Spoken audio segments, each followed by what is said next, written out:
All right, good evening, and what an evening it is. What a day it has been to be a West Ham supporter. What a day it has been.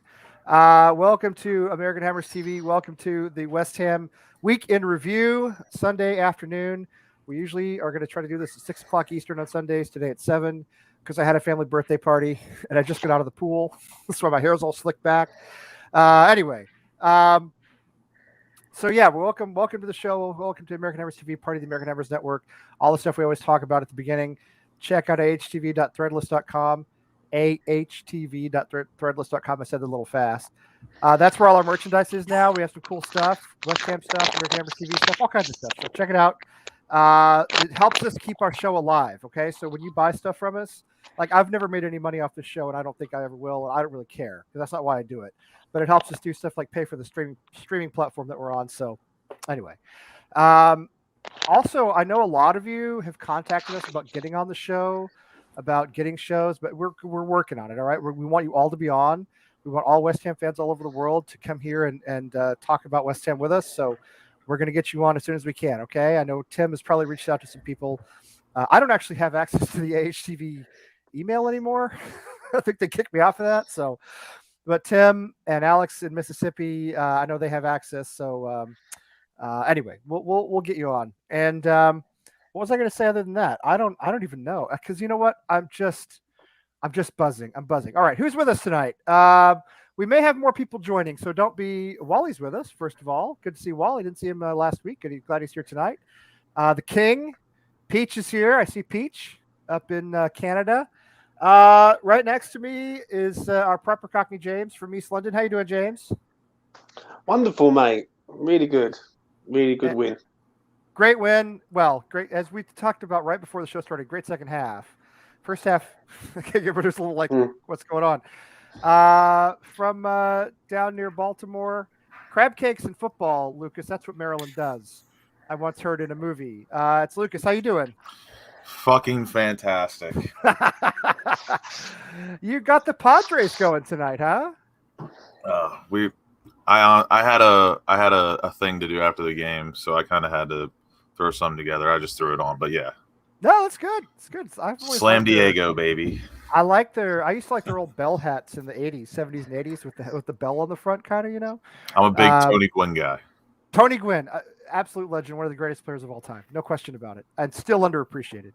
Right there below me on the screen, in my old home city of Brooklyn, where I used to live for almost a year, it's Charlie Boy. How you doing? What do you mean, Charlie B? The B stands for buzzing, baby. What do you mean? Secured the bag, hit the bets. I love these days when we win. They feel so good, and I love doing a show the same day that we win. That's the best feeling. Now you don't have to wait like 3 days. The best feeling is just coming on, and you're still like on the high. You know. Back with us after a long hiatus, our friend. My co-host on the show for however long we've been doing it now, like a couple of years. Finally back with us from out in Colorado, from University of Colorado. It's is it Charlie Walsh? No, it's Selly. Hey there, Selly. Doing pretty well. Still trying to live up to the standard that is one Charlie Walsh, but baby steps. We'll get there eventually. Doing pretty good. Nobody gets there. Yeah. I had to work this morning, so I wasn't able to see the whole game live. So I saw a bunch of different clips and videos and highlights and stuff, and hopefully my input will be somewhat of use for the show today. But no, I'm very excited. Always good to get a win, as I'm sure we'll get into. I was definitely nervous going into it, but always great to see a performance like that, especially on the road too. So can't complain at all. No, it was fantastic on a lot of levels after the first half. And finally, we saved him for last. Our man in North London, but his heart is in East London. It's Charlie Walsh. How you doing, Charlie? Yeah, I'm all right. How are you? Well, that's not much of a response. Come on, buzz, dude. Charlie, everybody else comes on buzzing. Charlie's like, yeah, I'm all right. Bro, I'm all right. Stream for like 3 hours today being buzzing. Do you know what I mean? I've got you ate some turkey? What's going on? You got the Snoopy turkey vibe? Oh, bro, I wish I had He's all turkey. buzzed out. I wish I had turkey. To be fair, it is midnight, but it's midnight where James is too, and James is like James is popping and Charlie's just like, Listen, Lee, be proud of me. I got up at 9 a.m. this morning. I've almost got a pattern going now. 9 It's a.m. close. 9 a.m. your London time, 9 a.m. I know. It's scary, man. The birds were chirping, the sun was out. I didn't know you're what not gonna Big start things working, are coming. Big things. You're not going to start Mad. working, are you? You're not going to get a job, are you? No. Okay. It's like don't do that. Don't do that. Okay, let's not get too far ahead of myself. What the want part hell? of What that. the hell is that? We have Tom Atherton is supposed to be with us too. We'll see if he comes. We have reached out to Tom on loan with an option to buy because that's what West Ham. That's what we do. Charlie is on loan, of course, from Hammers Chat. I never mentioned the fact that you do Hammers Chat because Hammers Chat has like 4 billion subscribers. We have like 25, so I don't feel the need to advertise it. To be fair, it's not like when I do the watch along, it isn't all the exact same people in the chat. It's no different. It's the same people, all hanging out together. It's no different. It's the same people. It's the same people in the watch along, and then they do Irish Tommy and Chris's show afterwards. Yep. And then they come here, but that's okay and then they watch Katie on Thursday nights. Who's back on Thursday nights, by the way. That's okay because everybody does a great job. I feel crisp and clear tonight. I gotta say, it doesn't look too bad. My fellow Lee is here. Always good to have a tastefully named gentleman in the chat room. Neil from Australia. Yes, absolutely. Man, this is good. This is good. Clive, do we know Clive? Do you guys know Clive? We do now. What we do now? It's good to have you. Yeah. Is that Brentford Clive? Oh, are you Brentford Clive? Tell us, Clive. All right. I don't think so. Kind of hard to tell that picture, and I can't really see what the picture is. But I couldn't see neither. all right, I'm cracking because we've been having a birthday party. These guys do not sponsor us. I'd sure love it if they would because I really like their beer. Zero Gravity Brewing in Vermont, Green State Lager, great summer beer when you're out by that pool and just hanging out, and you got family coming over, and you're going to need a little, support. Good one to have. That's what I'm going with tonight. Anyway, let's talk about it. So I will take credit for the 3 points today, okay? Because I did not watch the game live. I came home and watched it. I went to church this morning. Thank you. I went to church this morning. Some of the kids in my Sunday school class are leaving for college this week, and there was a little sending off for them. And so anyway, I went this morning, and then I came home, and I didn't actually stayed away from the score and everything else. Which is not usually possible. But anyway, I'll take credit because I went and straightened things out. Right, I straightened things out with the man upstairs, Bobby Moore, and also with God. And he said, "You know what? I'm going to bless you with a win today." Thank you for putting Bobby Moore first. Well, I mean, why wouldn't I? Anyway, Priorities. so yeah, I mean, now we can all look back and say it was fantastic. Talk to me at halftime or whatever time halftime was in my world. It didn't look so good. James, let's start with you. Give us your thoughts on the game today. First 10 minutes was all over the place, mate. Go 1-0 down. Dawson's all over the place. Rice is getting turned inside out by Maximan, and we come out slow, mate. We come out slow, and it weren't good. I must admit. We got back into it for a good goal from Cresswell, but it was a bit lucky. Like it's just a ball into the box, and it's a good ball into the box, and you scored. Then we go and can see another sloppy goal, mate. Ball comes into the box. We've got 2 centre halves, and falls to their, I think it's their right back or right wing back, and we go 2-1 down at half time. For me, right before the half too. It's the worst time to concede a goal. Worst time to concede a goal. It was a poor first half from us. Fair enough. Ben Rum had a chance, went wide. Bowen had a great run, and if he would have scored, it would have probably been one of the best goals of the season. Took the ball up, beat loads of players, and went in the box, and just didn't put it away. The second half, we come out all guns blazing, and we was brilliant second half. We got the goal early enough to sort of get back into the game, and once we did, there's only going to be one winner, and that was us. I thought the penalty that we got was a bit fortunate. I don't think it was a penalty, but Tommy we'll Tits. Yeah, I think we'd have been furious if that had gone the other way, right? yeah. I mean, if that had been. By the way, I wanted to say he's shown up casually late, of course, as Europeans tend to do. But always. as I mentioned, on loan with option to buy, because I do business like David Sullivan. It's Tom Atherton. Hey, Tom.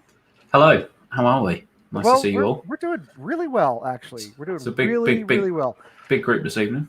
Big, everybody loves the victory. Everybody loves the victory. Now, but to be fair, these guys are the core. You know what I mean? These guys are on with me all the time. It's just not at the same time. Not bigger than fucking West Ham. Fucking massive. But yeah, no, James, I'm with you. Shaky to begin with. Made me wonder, what did it all mean last season, preseason? We had all this great form. It's all gone away. And then, we did what David Moyes teams often do. We came back, and we came back again. All right, we got a lot of people, so let's move to you, Lucas. What was your take on today? Just like James said, the first half was super shit.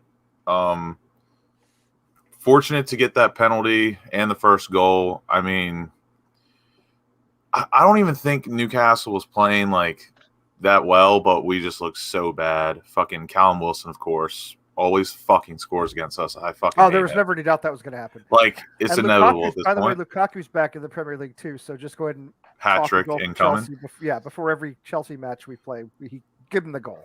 But Just yeah, start 1-0. Just start 1-0. First half was awful. The only bright spot in the first half was Ben Rama, probably. Ben Rama was brilliant the whole game. Second half is, I wouldn't call it Moyes' half, but he definitely said something, and we put on an absolute masterclass second half, and it was really. They didn't understand it. They didn't understand it, but they knew he was mad. They knew he was angry. See, that's what it was. He got in there because he's got that accent. There's that old coach philosophy where it says more to say less. Yes. Than to say and do. Yes. I mean, we could not lose to Newcastle again. Our record against Newcastle was ridiculously poor. So yeah. Anyway, Charlie boy, you kind of saw this coming. What'd you think today? What do you know? I thought our attack was beautiful. I thought we was going forward nice. Like Phoebe said, the defense was poor, man. Not just to point out Dawson. There was a few. Cresswell made up for his little blunder. He should have kicked the ball out. But this all happens in a game in motion. You can't always be perfect. But Dawson was out of position. He didn't have his awareness where Augie was at. Not just on a goal, numerous times. I'm just like, wow. If that was Diop, people would have they'd roast him, Charlie. They would have been roasting him like a Sunday chicken. Sunday chicken roast. That first goal was definitely on Dawson for sure. You can't get out muscle by Callum Wilson. I'm gonna call him Callum Smith for the night. He just stood there. He looked like the Craig Dawson we thought he was going to be when he first came to West Ham. Right. That's what worries me a little bit. But yeah, go ahead. Sorry. And then the attack at first, we couldn't get the ball to Benny. Benny was moving and getting in positions. We couldn't find a way to get him the ball. Second half, we switched up some things. He got the ball, started to flow like a river. The goals were going in nutso style. Fornals had a good game, but he pissed me off towards the end. He didn't track the runner. Cresswell got on him. That's my favorite guy, but I call it like I see it. He didn't attract the guy. It's only one time in the game, but kind of pissed me off because that's like what he's known to do. But it only takes one time, though. And then Antonio, what do you think about Antonio getting the penalty? I was like, oh, what's going on here? We got it. You know what? We're going to bring that up next. All right. I think that's the next topic. Is who takes penalties, because it's a problem, obviously. Although not if we score a rebound every time. But and they hit the crossbar. Then but we still love him because he does what he does, right? He freed up space for Benny, and Benny missed that one shot, but I ain't tripping. It was outside the box, and he almost curled the thing in. So you know what I mean? He had a great assist for Benrahma when he actually had a poor first touch and had to go chase the ball. That's what was funny. Antonio he was my man of the match. Benrahma was my man. I don't know who the TV people gave it to. I turned it off at the end. I was, whoever they. Well, they only talk. Because after the They give- match, they only talk about Tottenham and Manchester City anyway, so it doesn't. They don't even. They forget that our game even happened. That's what they did before the game too. I wake That's up what in I'm the saying. morning, whole hour. It's like, okay, our game's coming on. We're gonna get a little. I said, all right, yeah, I'll piss off. I'm gonna go watch Charlie Walsh. Let's see what he's talking about. Always was. Selly Walsh, what did you think? I thought this was a perfect storm for West Ham to not get a win today. It's away to Newcastle. It's a place that we don't normally do well. Yeah. Obviously, Callum Wilson on the other side, and I know historically West Ham are really good at letting certain things shine for the other team. Like it was Newcastle's keeper's first Premier League game today. He had a couple of decent saves. Obviously, the one against Jared Bowen. He had that save. Obviously, I think that's technically his first Premier League save. Off a good attack because as they were saying earlier, if he scores that, it's already in contention for goal of the year. But no, it was nice to see the resolve. First game of the season, you're going to have some mistakes, not just us, but just anybody in general. I feel like the 2 goals that we gave up were they were sloppy, but they were stuff that you could easily fix because they both came off of turnovers, right in their attacking area. So it's got to be cleaning with the ball when you're back there because obviously Premier League talent's going to score in those positions. But their response in the second half is great. Obviously, love to see Ben Rama play well. The attacking forward, brilliant. I think Rice grew into the game. Love to see Souček get back in the goals. But kind of to echo what Charlie was saying, I think Ben Rama was man of the match from what I saw, and I wouldn't be surprised if he gets Hammer of the Year. Whoa, hang on now. Hang on. Breaking news. Charlie has a text from a lady. So, just saying, Charlie. My mum texts me all the time. Thank you very much. If you need to duck away for a minute, we'll understand. Yeah, it's interesting about you mentioned Declan, Selly. I obviously he got turned around. He got turned. He got used for that first goal. But by the end of the game, he was looking like Declan Rice again to me. Yeah, I mean, I think it's only his second game back from his break, isn't it? So I think so. Yeah. The fact that he's even playing right now. I think he's worried about giving up the penalty because they were so close to the box and Maximin was dancing on him. I don't think he wanted to commit too hard and foul him and give him an easy goal. But which is a big concern. The thing is, people were saying that he turned Declan inside out. I mean, Declan was in front of him the whole time. I mean, yeah, he was. Sometimes the guy you get the ball across and over somebody, even if they're in front of you. Yeah, it's just like basketball. If you have a hand up, you don't get turned inside out when you stop the man 3 times ahead of that. And you got to watch yourself. You don't want to give up the penalty. You know what I mean? Exactly. I think the problem more so was that he allowed him onto his right foot to cross it. I think that was the thing. I think the issue was it's not he did try to stand him up, but it was the fact that he allowed him onto his strong foot to get the cross. He can only go laterally so many times against the guy. Yeah. Well, and let's be fair, Maximin's feet are, you know what I mean? He's doing bits. He's not handsome. he ain't Mickey Mouse out there. He's an excellent player. He's an excellent player. And there were multiple defensive breakdowns in that goal. I mean, Cresswell should have really cleared the ball. Soufal kind of let Maximin go by. Declan did the best he could, but as you said, Tommy, he showed him the wrong foot. And then Dawson just sort of stood there, as Callum Wilson came in and scored against us again. But anyway, Charlie, let's get your thoughts on what happened today. I think to be fair, I think a match fit Declan Rice probably stops it. I think it's one of those ones where myself. He didn't. He looked. First half especially. I think he was.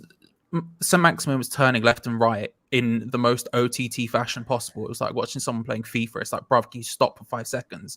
Man's doing step overs, all this other nonsense. It's like, bruv, calm down. It's fine. And then the one time he did the most simple move possible, which was move the ball slightly right, he manages to find the space and place calm, the ball. It's calm. Yeah, I think if a match fit Declan Rice probably stops that. I think first half we were okay. I don't think we were bad by any stretch of imagination. I think we were not fully at the races yet, and Newcastle were fully at the races. There you go. This is what that douchebag Stan Collins. Yeah, but he beats his wife, so I was going to say this is what that douchebag. I think you scroll down. It's the first comment. What does he know about footy? He never probably played footy in his life. Well, I mean, Not for He did. Not for He Liverpool did. or anything. Yeah. But he's a total douchebag, and I don't really care what he thinks. And however, it's not the least representative gif I've ever seen of Who's that? anyway. What was his name? Who's that guy you just put Stan up there? Collymore. Stan Collymore. He was a good player. Don't let him get his name. Well, yeah. He's going to get a visit now from some of Charlie's neighbors. Hey, so some mail in the post. Yeah, exactly. I thought he was a Exactly. regular journal guy. I just seen a dog spinning. No, That's no, no. what- He's a journalist. He was a footballer for Easy. in the Have 90s. you guys seen him as a journalist He in was France? in the 90s. No. Oh, he's in France? No, when all the Euro 2016 stuff was kicking off with France, he was sort of right in the middle of it, and he was doing a live stream from his phone, and the police sort of came to sort of slap him with a baton, and he was just sat there going, no, journalist. Oh, did they slap him? I hope they slapped him. Well, they went to go slap him up, and he was like with his phone. He's like, no, journalist. Well, I'm gonna try that next time. See if that works out.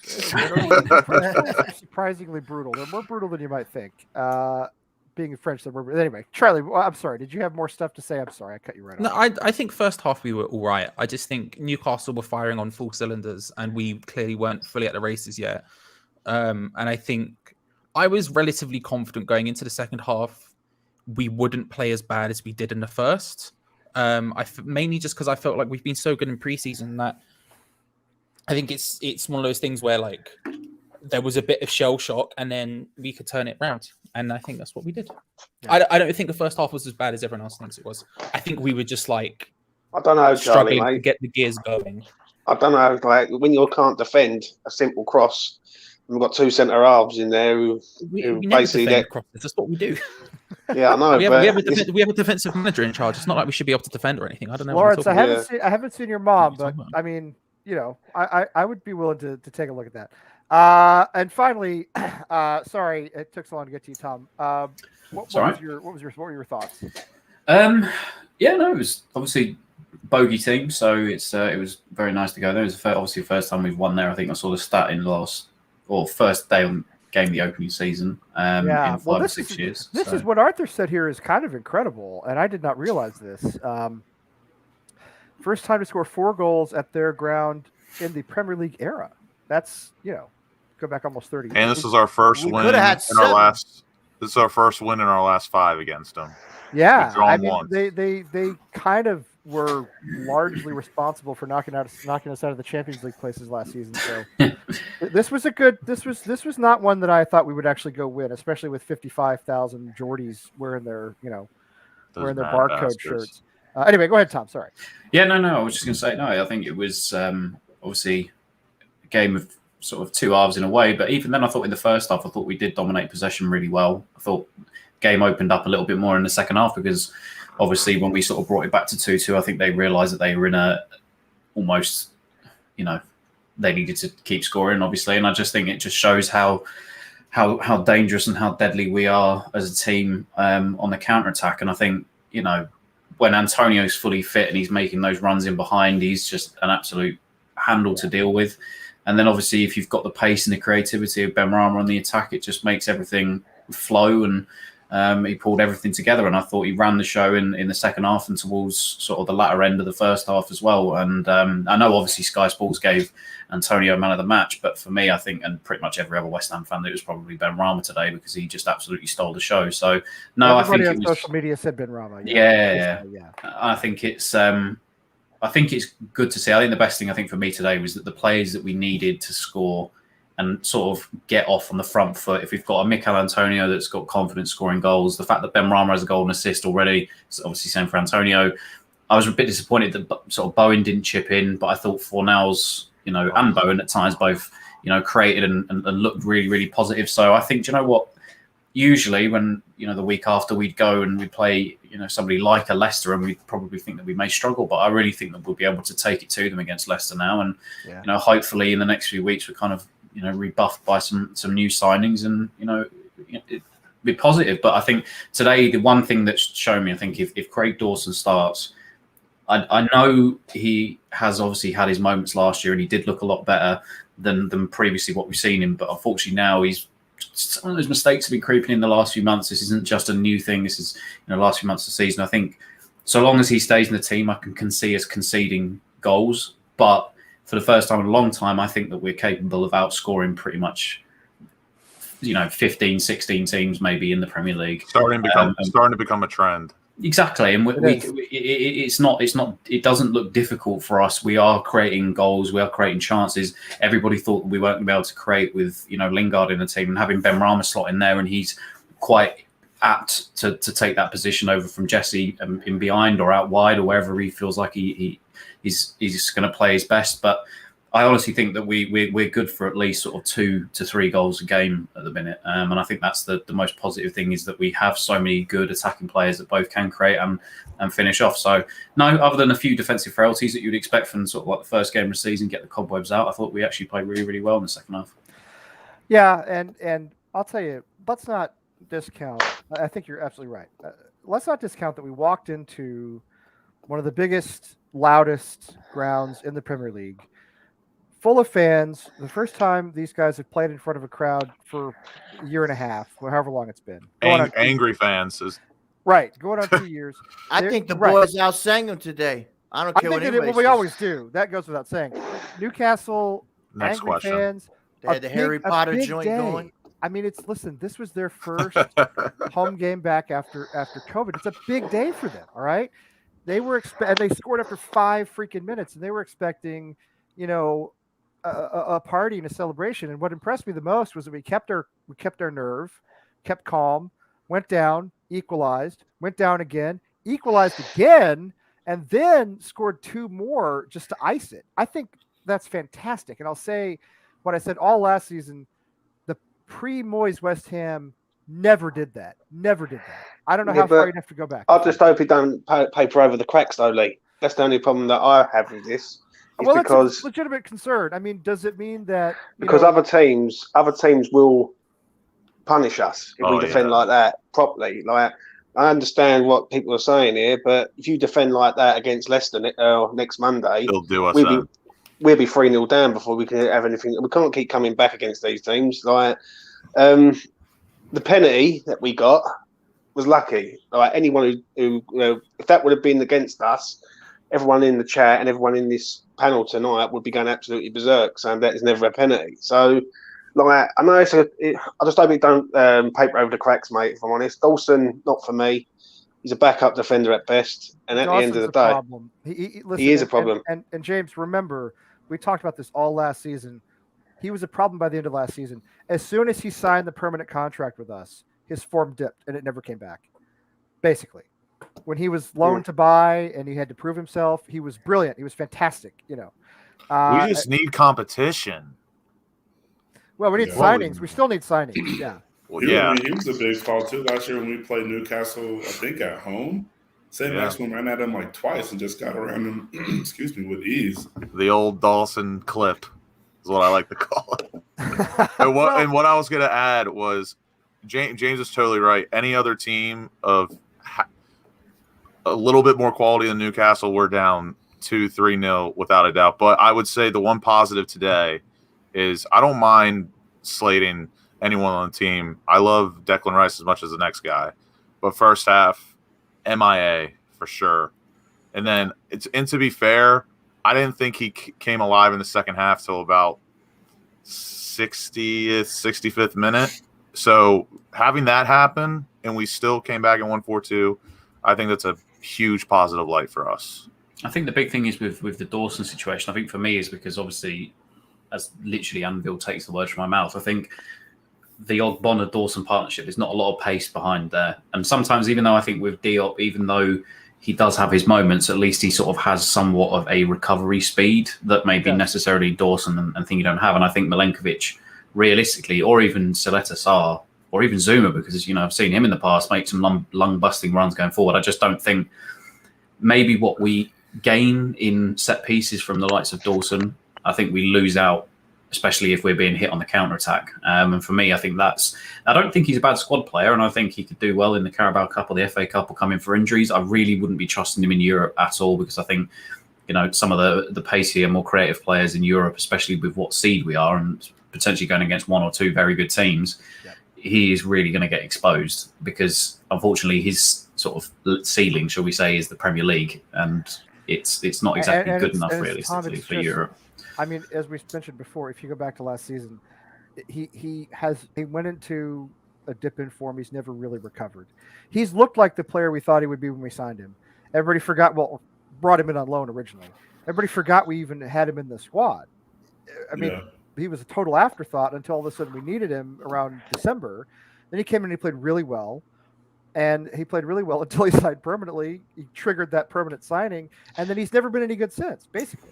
And I'm not sure, I don't want to think that I'm not writing him off because clearly he's shown glimpses that he still can be a great player. Small squad, we can't write anybody off right now. Exactly. But I just think that of all of the weakest links in the team, I think unfortunately for him, when a mistake is made and it's glaring, and I'm not saying because I think Soufal didn't have his greatest game today. I actually thought he was quite poor in part, but I think you can tell a little bit more sometimes with Dawson, especially with Soufal, because there was a moment where the camera sort of panned to Soufal and he was really shouting at Dawson for either being out of position or for doing something. And I think obviously for me, that's where our weakest link really realistically resides right now, unfortunately. The one last thing that's good about this though is that it's just game one. Like we're not talking about these mistakes and it's like the holiday season and stuff like that. It's like this is game one. You're going to have parts of your game that aren't perfect. I don't know. There definitely weren't too many teams this week that played a perfect game. Don't know, Sully. I don't know. Man United played very, very well against good. Well, yeah, I mean, Man United played well, and we scored one goal less than they did. So I mean, I don't want the fact that we went out and dominated. You're right. The problem is with this. We were away too. They were at home. We were. And no Calvin Phillips for Leeds. Right. The problem is with this is that if Diop was in there and Diop made them mistakes, everyone on Twitter and social media would be going over it. And I don't think personally that's fair. I think Dawson should get criticised because at the end of the day, he's at fault for the first goal. Yeah. And when you look at the second goal, the header, he moves out the way of the ball. Now, you tell me a defender who should be doing that. All right, he moves out the way of the ball, thinking the ball's going wide, it goes in the corner. Yeah. I agree with what Athens was saying about it. But let's be honest, he's a £2.2 million signing. Right. So what we all expecting? You get what you pay for. Yeah. Yeah. What you pay for. And we need a centre half at this club, if not two. Because I'm not being funny. I don't even think Bonner played really that well today, in my opinion. And he's our best defender. I think he was very rusty.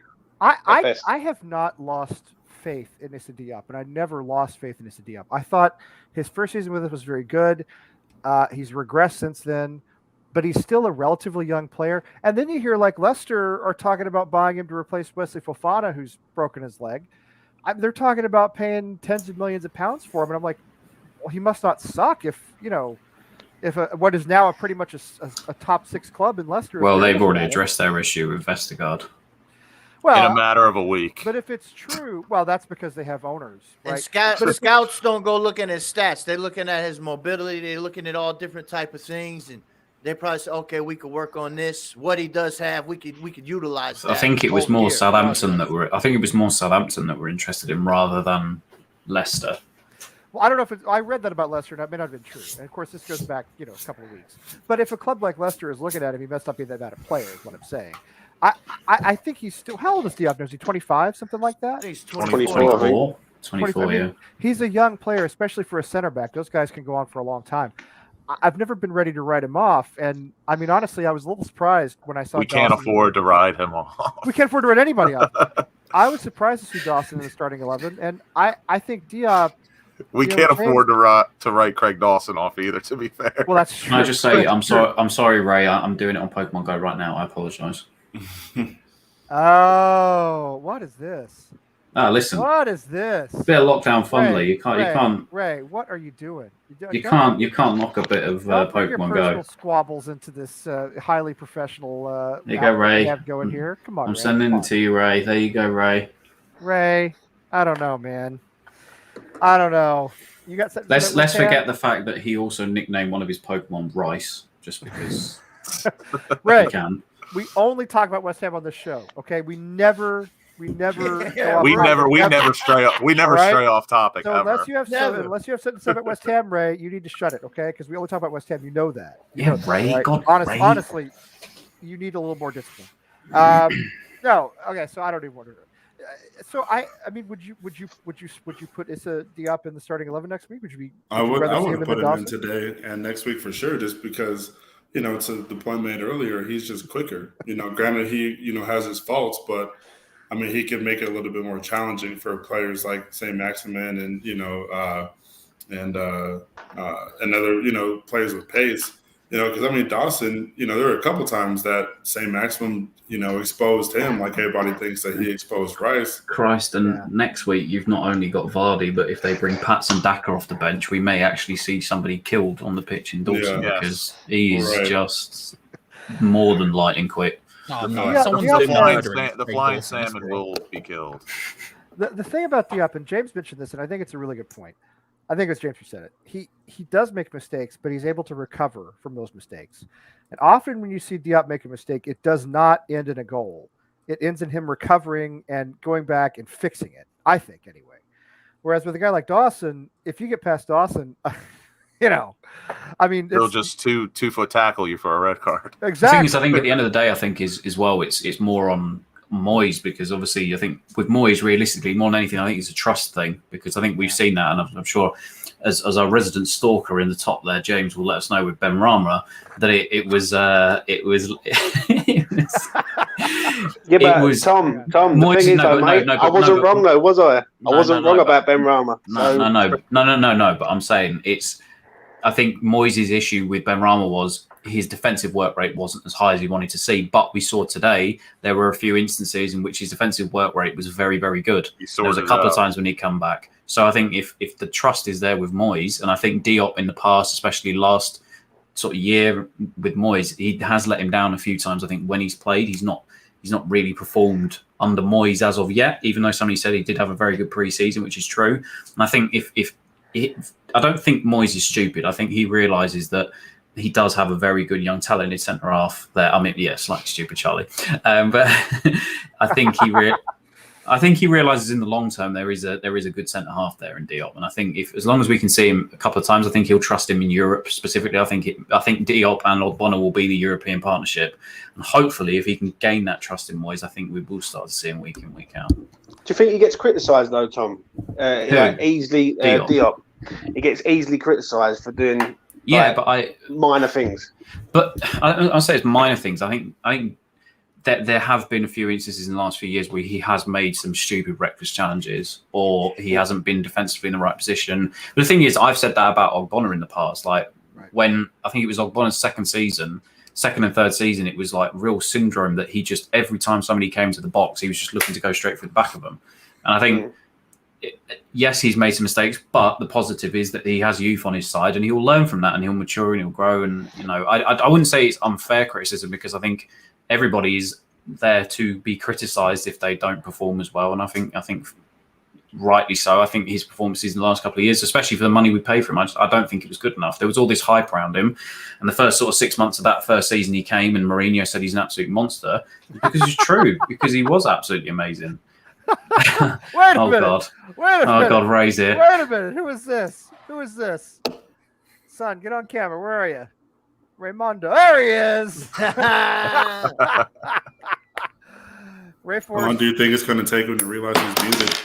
Ray Force is here. Oh, Ray, what are you doing? Muted. Leave him muted. Oh, no, he figured it out. Never mind. Yeah, no, I was turning off the TV because it was loud, so I thought I better not. Hold on, let me turn the mic up. There we go. How we doing, boys? How you? We're all right, Ray. How you doing? Just catching Pokemon. I'm good. Yeah? You still doing that, huh? I thought that was like, kind of... No, that never goes away, Lee. That never goes that away. right? Pokemon is always... You've got to catch kids, them these all, kids, I bro. never know what the kids You are can't be into. catching some of them for a bit. You got to get all of them. It's the whole shtick, bruv, You got to catch And them then they all. just add Yeah. more. Then they just add more. Yeah. Then they're like, here's another 100. And you're like, right. Exactly. Let's change. What do you do? I was gambling when I was a kid, and I'm gambling as a man. What do you do? Exactly. See, look, Ray, I realistically, I didn't want to have to do this in front of absolutely everybody, because obviously I knew it was going to annoy you. But I mean, when we talk about catching them all, Ray, we're talking about catching the ball here. We're talking about... Wow. Yeah, we got them all, Ray. That is you a know, long. it's- That is a lot of time. It's not even Invested in there's Pokemon. there's so many. It's not even loaded in. So Charlie boy, do you play Pokemon? No, when I was like, I don't know, only third, fourth, fifth grade, I was already shooting dice in the back of the cafeteria. That's at what I'm talking lunchtime. about. That's what I'm talking about. By the way, this is my The son. young- Here he is. There Oh, he is. there Yes, he is. everybody's crashing the show. What a legend! I know. I see. Yeah, there I am. Hey Lee, Here I we're gonna am. send you out on loan. Let the youngin take over. We should. We should. We should. We should. All right. All right. Here comes my little guy. Okay. Right, my you know what? internet's Just rubbish, bring so him in, I'm going to just bring go. him I'll in. leave you guys Here's to it. here's Andrew. This is Eliana. This is my niece. All right. She and Andrew are 2 months apart in age, but he's a little bigger. Andrew, his birthday was July 7th, and it rained so much in July that we didn't have his You got birthday two party until birthdays. today. His birthday party was today, August 15th. So yeah. You have another child, Lee, or has your son just got a very strange haircut? I have two boys. This is my little guy, and this is my niece, and I have a lot. Oh, it's your niece. Okay, I was going to say. I This thought your is my son had niece. just gone for cornrows or something. I have a lot of family at the house today, and they all just got out of the pool. See, they're all wet. I think we're on YouTube. They're all. You are on YouTube right now. We Yes, are on YouTube. they're very excited. Okay, all right. You Go play give him soccer, some don't you? Benadryl, Lee. You play soccer, don't you? Make Yeah? the sandwich. Make the sandwiches, Lee. Kind of. She plays. She plays. And drill. See, And they're drill. both footballers. And Andrew plays here in They're both- Chelmsford, and Eliana plays in Ipswich. They're both footballers. Yeah. Sorry, Ipswich and Chelmsford. What? Chelmsford, yeah. Chelmsford, Mass. Yeah. Chelmsford. Okay. Go have fun, okay? Go have fun. Basically, Go what have Lee fun. really wants to do is Go have just fun. to go, would Go you have fun. please both just fuck off? But he can't say Oh, I love my boys. I love my kids. My kids are the best. I love my kids. They love busting in on here because they watch And they YouTube all the love Benadryl. time. Oh, well, Isaac actually has a lot of allergies, so he really does love Benadryl. But they bust in here all the time because it's their favorite thing to do. Because they love YouTube, right? They watch all these gamers on YouTube. You know what I mean? Don't you do that, Tom? Don't you play games on YouTube? No, you don't do that? Okay. Maybe Charlie does. Somebody does that. They watch this guy, Beckbro Jack. Have you heard of this guy? He plays Minecraft. They watch a guy named Stampy and I don't know, all these other people. So Real men play Fortnite. All right. well, yeah, I'm sure that's true. I'm out here getting victory royales. I don't know what you're doing. Isaac and I play FIFA sometimes. And Yeah, but he's Lee, good. do you floss on the haters? No, he don't. No, I don't. Not Well, really. here's the thing about FIFA is Isaac doesn't Chumming. know he doesn't know much about global football. Like he knows a little, but not much. So he's a good player, but I'll always be like, oh, why don't I play as that team from Barcelona? France. Yeah, I'll be like, why don't I play? Which I'll be one, like, Lee? I'll be like, maybe I'll be Barcelona or Real Madrid. And you could be- Chelmsford, Ipswich, A12 Derby. right. And you could be like So- South End. Like South End, that's a really good one for you to be. Or you know what I mean? Or Nobody laugh that- at Southend, yeah. please. Thank you. Yeah. I'm just saying. And he still beats me anyway. What's that team from France again, Lee, that you can play as? That's going to be like 6 stars. Which one? My club is Saint Etienne, and they drew again today. They're coached by Ted Lasso, evidently, because all they do is draw. But anyway, they drew again today. But Who's top of the league, Lee? I don't look at the top. Why would I do that? I don't care. Doesn't matter. Because there's that team from Paris that's at the top of the league. I mean, maybe, but Mhm. I don't care about them. Nobody cares about them. They're a small club, banter club.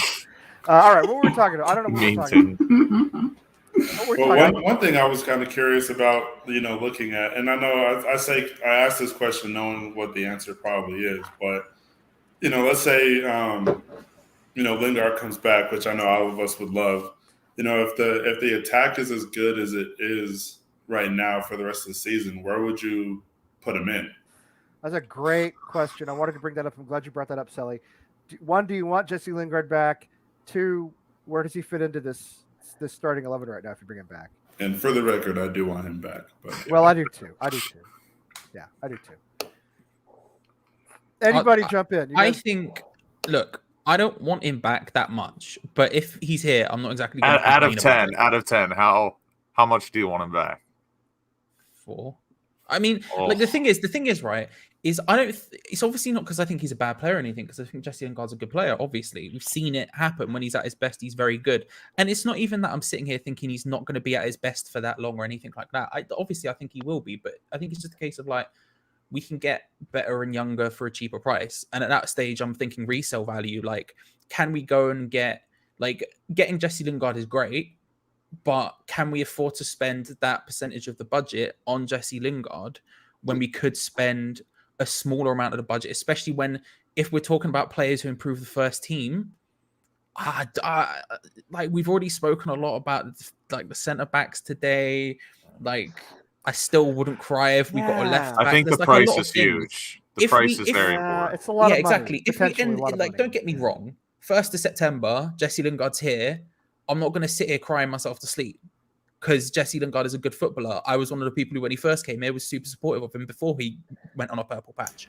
But at the same time, I'm not going to sit here and be like, Medal of Honor. we should go and grab. Listen, I did it with Dawson. I did it with I'll talk about it till the day I die. But Yeah. I'm not going to sit here and be like, we need Jesse Lingard back now because I don't think we do.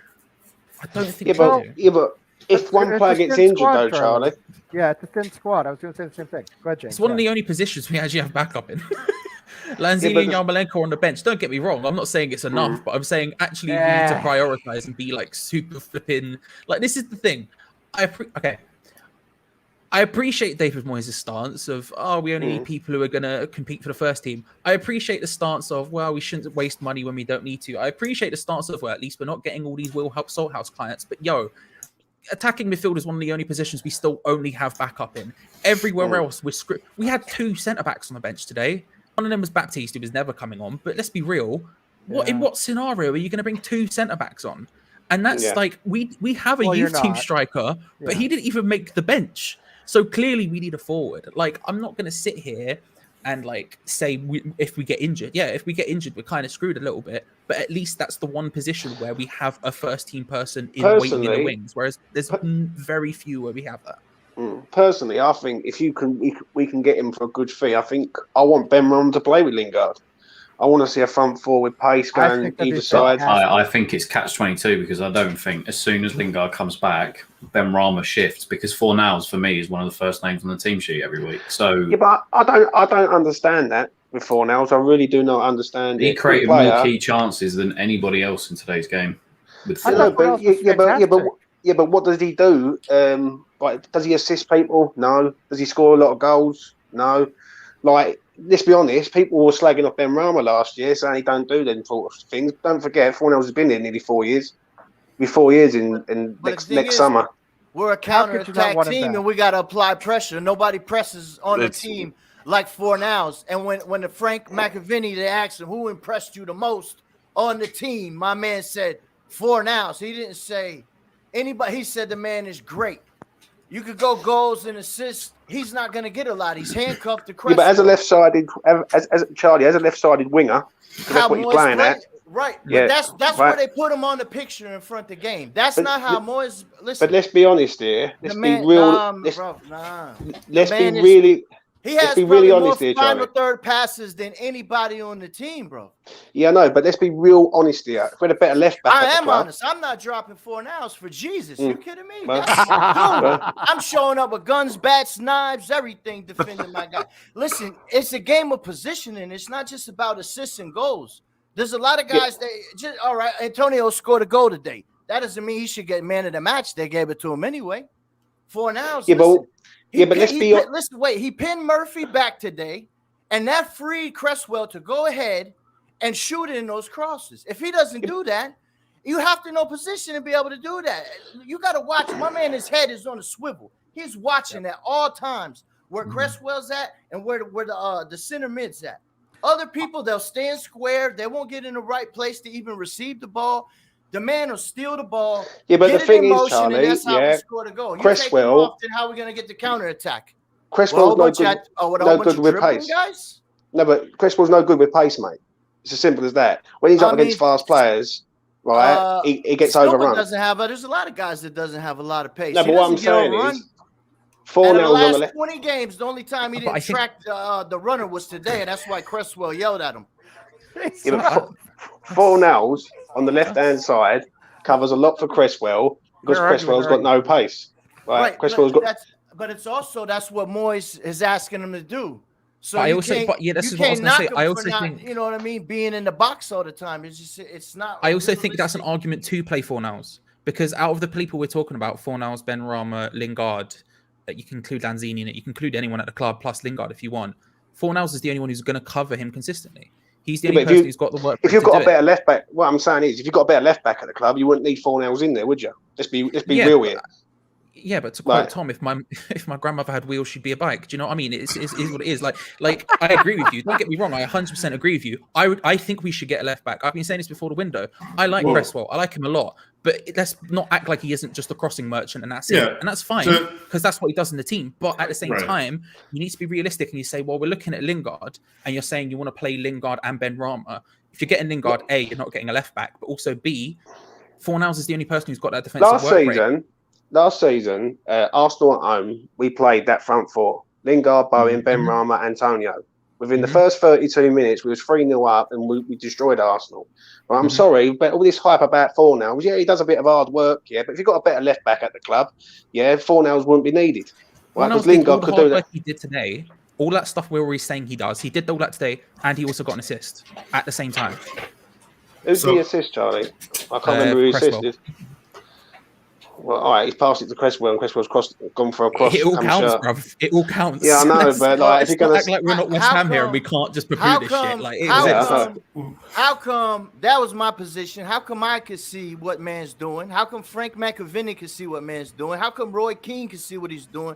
How come Iniesta? People says, "Oh, Iniesta is the one that compared him to Iniesta," and who knows Iniesta better than fucking Iniesta? It's more than it's about goals and assists, man. If you can't see what for now, I think that's the thing. I think it's not just statistically. I think it's That's not out just of control. statistically. It's his influence on the game as a whole. And I think he does that because his passing is so good. Yes, he's got that defensive work rate to come back. Yes, it does allow that cover of Cresswell sometimes if he wants to bomb on. But I think it also allows Ben Rama to express himself and be a bit more free as well. I think it benefits the whole team by having him play. And I think, like I say, I thought for us he would sort of naturally gravitate towards being a central midfielder, and I still think that's probably where his best position will end up being. If maybe one of Souček or Rice leaves, but I think it's not what he does. Sometimes is not calculated by stats, and I think his influence on the game as a whole is much better than if we had, for instance, say Lingard or Ben Rama down that side. I think for me, just what he does in terms of not just his key passes but just everything. I think he is hands down one of the first names on the team sheet for me every single week. His work rate is second to none. You know what's One- funny? The way we're talking about Fornals right now reminds me of what we said about Ben Rama last season. Yeah, no, but I Well- was just going to say that, Lee. I was just going to say that. People were criticising Ben Rama last year. Yeah. Lee. No. People No, were but I'm saying criticising. I'm pro Fornals and I'm pro Ben Rama, quite frankly, because Mhm. to me, all last season I watched Ben Rama and I said to myself, this guy can play. He's not scoring goals. He did have a fair number of assists in my memory, but Yeah. he's doing the things he needs to do. He's a good passer.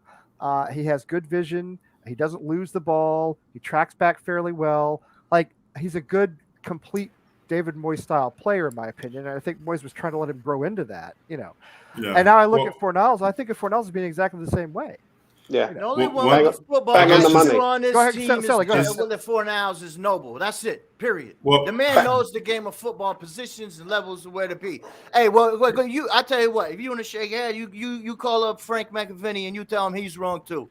Tell Yeah, but him one he's person, wrong. I'm not being funny, Charlie. A lot of people were wrong I'm not about being Ben Rama funny last either. year. Every single, Yeah, but everyone was wrong about Ben Rama last year, Yeah. mate. And look at them there. Everyone's listen, saying he that was he's in the best. bro, he was in wrong positions.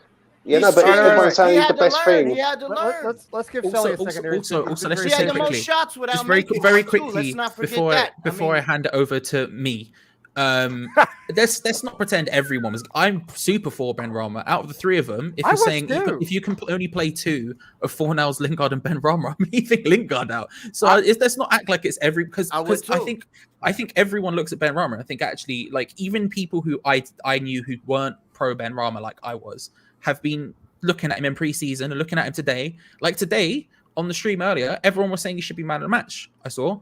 And so, Yeah. like, we were on Irish Tommy and Chris's full-time show. They were talking about how he should be man of the match. I think everyone Right. is at a stage where they're appreciating fully Ben Rama, even if they didn't beforehand. Oh. And I was one of those people who did beforehand. I'm just Sally, go ahead, making Sally. the point. Sally or Thank you, me, Charlie. more Go ahead, important. Sally. Real quick, just to answer my own question, kind of two ways, and then just to make a fast point after that. If there was a thing where you had to play Lingard, for me personally, I would drop Bowen. And I know that's probably a hot take too, but I'm taking Bowen out and putting Fornals in the The middle. hottest of takes, And Sally. then- How dare you?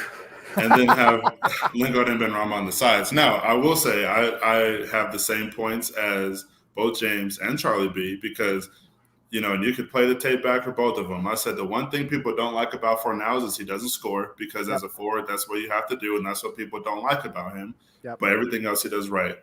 Same thing with Benrahma last year. The only thing people didn't like about him was the fact that he didn't score, but then he would get the excuse of, he doesn't have a defensive work rate. Whatever. They're both great. I would start them both. Now, I will say one thing that we kind of brought up a bit was Cresswell. If we were saying that Cresswell was a better player that Fornals would be dropped, we could have that same very conversation about if we had a better left back, what would the point of being Arthur Masuaku be last year? Because that basically we're having the same conversation 2 years in a row to where we have to cover a left back. So we have essentially 10 players in the field playing 11 spots. Because last year, another point I made too, was all the good things you hear about Cresswell, none of them are about his defensive abilities. Absolutely none. Nobody ever sits here and says that Cresswell is a good left back. No, he's one of the best fullbacks in the league at the minute. Yeah, but not under pace, though, offense, Tom. but not going back. But not Nobody defensively, ever Tom. sits here and talks about how Cresswell puts anybody Bang on the in money your there. pocket. Bang on the money. Right? Sully, you're bang on the money there, mate. That's right. When Cresswell's up against pace, gets exposed. Right? He got exposed in the first half. Let's have it right. And all the attacks, all the attacks were going down the left-hand side. All the attacks in the first half today were going down the left-hand side because they know Cresswell can't handle pace. Right? They weren't going down Kufal's side because they know Kufal can defend. Cresswell's got good ball on him, right? He's got good delivery, yeah. But if we had a better left back at the club, we wouldn't need Fornals covering for Cresswell.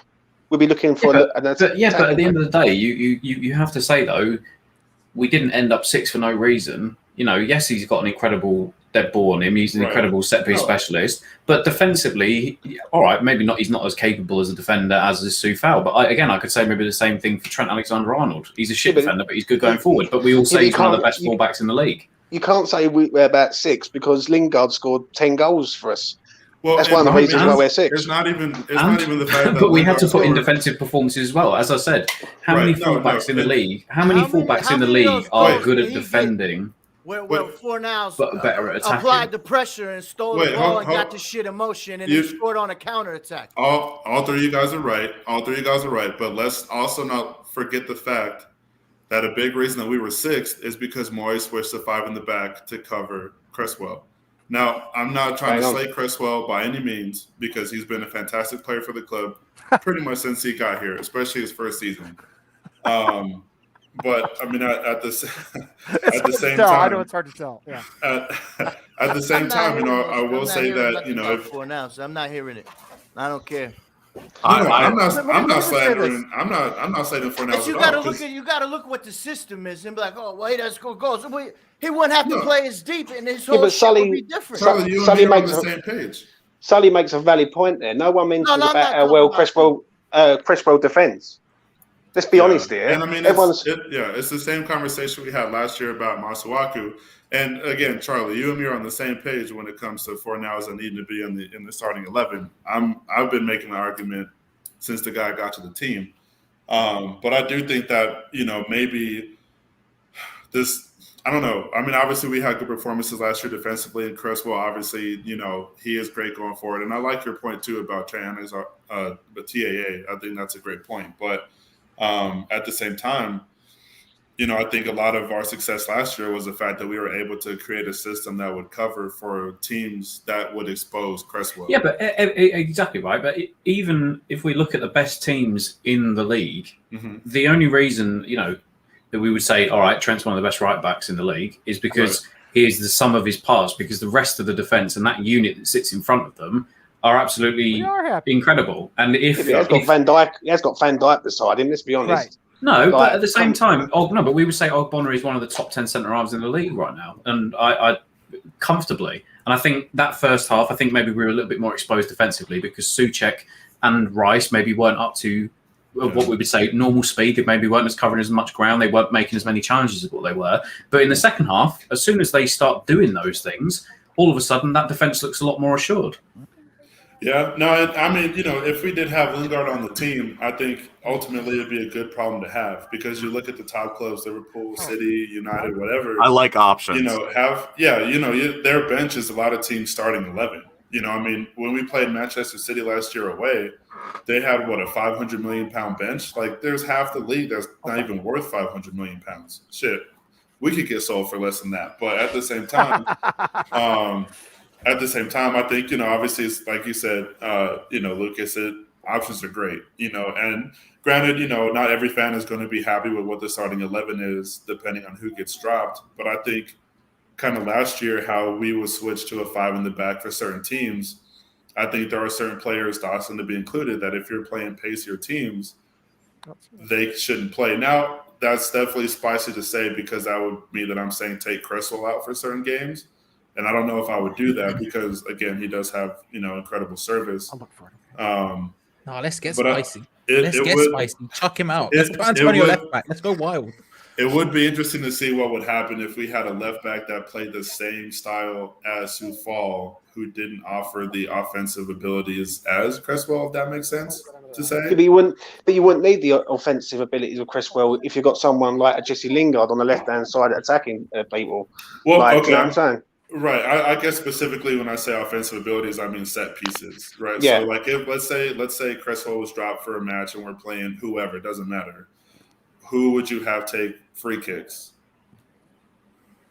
But that's the thing. I don't even think Cresswell's that good at free kicks. I think the thing is the options thing, right? I disagree. He's good, but he's not like unreal. Like if you've got another free kick taker, you wouldn't go, but Cresswell though. Like he can deliver. But he good. offers something different because he's got that left foot, which not everybody has. Oh no, 100%. That's not what I'm saying. I Fornals think didn't look too bad at left wing back against Atalanta.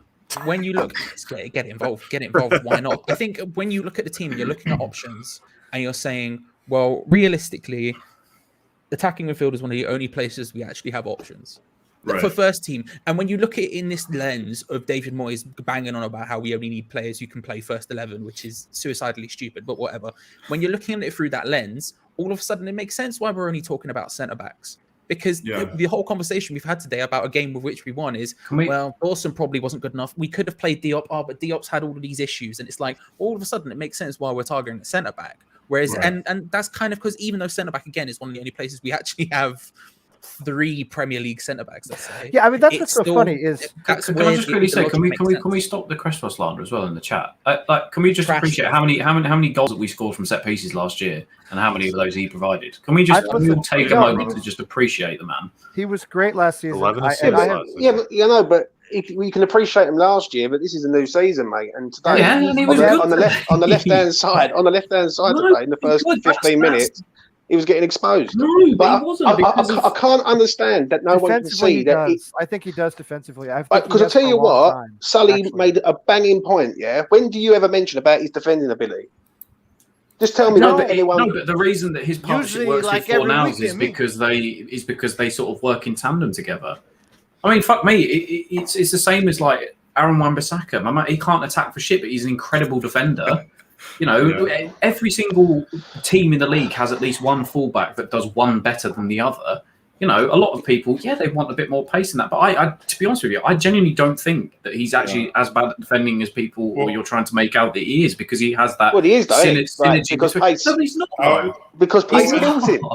Well, another thing too to kind of but we played teams last year that you should dominate us in terms of pace, like Wolves when we went away to them. Traore, oh my god, we're scared shitless of what he can do. Was absolutely quiet as anything. Because let's not have it right, Tom. He played it as a free. He plays when he plays in a back three. He's very, very good, Cresswell. But as a left back, he's not very good. Like as a free, he's very good. And when he's on one-on-one, like when he played against Arsenal, for instance, and Pepe was running at him and going skinning past him. And other teams last year, he wasn't very good in a 4. That's why West Ham kept converting back to a 3 at the back. Cresswell in a 3, very good. As a 4, not really.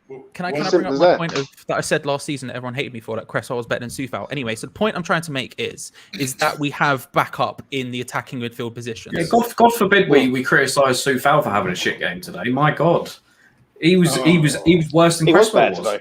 He had bad a Exactly. Yeah. Everybody has an off game, but over the course of a season, do I trust Aaron Cresswell as a defensive player and as an attacking player? Absolutely, yes. I genuinely think he's one of the best fullbacks in the league. Go back 2 seasons, okay? Go back 2 seasons. We were all convinced that he was done. Cresswell was done. But that wasn't because of his ability. That was because he genuinely had a very bad injury in the pre-season that realistically knocked his confidence as a player. He was, again, before that injury, he was in the England squad. He was one of the best fullbacks in the league, and that injury took a step off of him. But the thing that pulled him back from the brink was Moyes playing in a back 5. Playing in the back 5. That's right. Because he still struggles to play in a back 4. I'm sorry, but he does. I do love how he gets down the pitch. I do love how he crosses. I love his corners. I even love his free kicks. I think he's on set pieces. He's great. I think on corners he's great. He's a great crosser of the ball. He scored today on what was essentially a cross, which means he's in the right place at the right time. I still think he's a defensive liability. Unfortunately, one thing too, I'll say for last year, we all said 2 seasons ago. Yeah, God forbid, again, if we put Masuaku in there, then we'll worry about what defensive capabilities are. That man cannot defend for shit. No, but he's not as bad as what Cresswell is. Cresswell is 10 times the defender that Masuaku is. He can't defend for shit. He's an athlete with football boots. Masuaku's a winger who gets stuck out there. Exactly. The two of them, which is why Cresswell starts, and he's not as bad as what he's being made out to be, because that system. But that system works so well because it's Cresswell and Fornals, and if you take one out of that equation, the whole thing would probably go to shit. Which is why Fornals can't be dropped, and that if Lingard comes back, Benrahma shifts to the bench. Unfortunately, I think that's what Charlie Boy was saying the whole time about Fornals. Anyway, Sally, you wanted to. Well, so one thing I'm really interested in seeing this year too, and this is definitely not a negative because as Charlie to my left here said earlier, goals are goals, they all count. I'll be very interested to see if this season, if we have more goals by attacking players than we do by defensive players this season. Because I think a big reason why we did do great last year was because Souček had a bunch of goals. Igbana had a bunch of goals. Dawson chipped in like 3 or 4 goals. Rice had 1 or 2 last year too. He had a couple, yeah. I think our defensive players scored more goals than our attacking players, but the only reason that might switch is because Lingard came in and banged in like 9 or 10. So, and again, that's not a negative thing. And, I guess if I'm, saying it like that, I would have to put my foot in my mouth because a lot of those goals were from set pieces from Cresswell. But no, I mean, I do agree, and I didn't realize the question was going to have this much of a conversation. Not that it's a bad one to have. I didn't either. But I do think to Tom's point that the Fornals or the Masuaku, whoever may be in front of him, that does work really well because I guess one is offering something that the other one might not, and that's why that tandem, whoever might be on the left hand side in front of him, works so well. So I do. But I think we realised as well that last season when Cresswell was injured and we did have to play Masuaku there at times. It was scary, of course, because we seriously missed Cresswell being in the team, and then that can't defend at all. So what does that make Cresswell then? If we're saying that Cresswell can't defend, it's 2 different players, aren't they? It comes down to this. I love Lingard, right? But it comes down to this. We've all said we need cover at left back, we need cover at center half, and we need a striker. So what's everybody say? Let's throw the most of the money at an attacking midfielder, which we have backup. Now make that make sense for me. Yeah, no, I mean we definitely should spend more money elsewhere. Whether you want to put Fornals or Benrahma, wherever you want to put them, we have Lanzini. We have at the center attacking mid. We straight. Fornals could play there. Benny could play there. Lanzini could play there. Right. We need a backup left back. Whether Cresswell, you like him or not, if he gets hurt, there's nobody on the left foot to play that side. We have to put a wrong-footed person over there. Yep. Only one striker. We're fucked in a lot of areas. We need a center half. So let's throw the biggest amount of money at the player, which we got. Benrahma's looking beautiful. It's not just preseason. And last year, when I said 100 times, it wasn't the goals. It wasn't him missing shots for me. It was the position. It was standing square with Cresswell and at the attacking end when Cresswell's trying to overlap him. And Cresswell's down there for one reason. He ain't down there to jerk his wank and have a wank. He's down there to overlap or underlap, and he's standing right next to him. That's why Cresswell's there. He knows this year. He's learned. He's at, you know. At Can I just see if my kids are still watching? Sorry, great point from Novelist as well in the chat. Yeah, I'm leaving Ben Rama at Yes. the 10 spot. Period. We need more cover. I'd love to have Lingard. If one? we had the money to get this, that, and that. We not. We bargain Billy.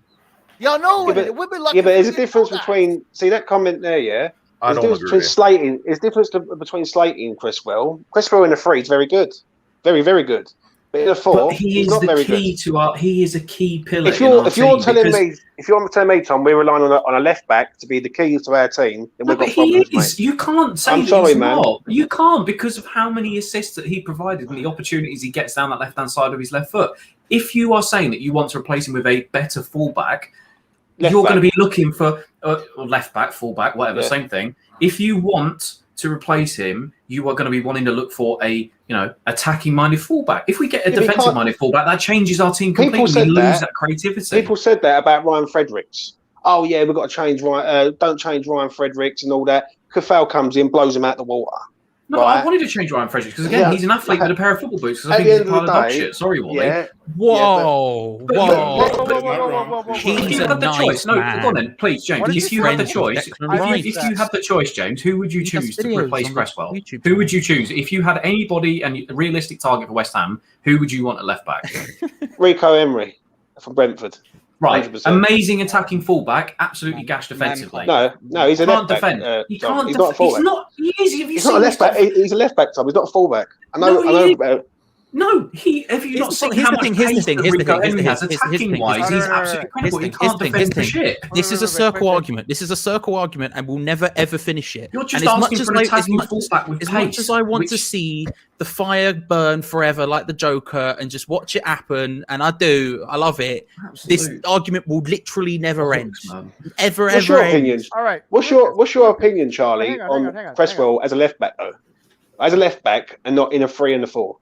I think he's better than Kufal. I said this, bro. You really want to throw grenades in? I can throw grenades in. It's fine. But like, the truth is that like it's a circle argument and it will never end. To Lee's point from the beginning, I don't think we should spy Lingard because I think the money is better spent elsewhere. How does everyone feel about Lingard? Let's move on. Well, let me just, first of all, Lucas, what you had wanted to say some stuff, but you're a pretty chill like Southern dude. So I don't know. I don't think it. Pittsburgh. He ain't from the South.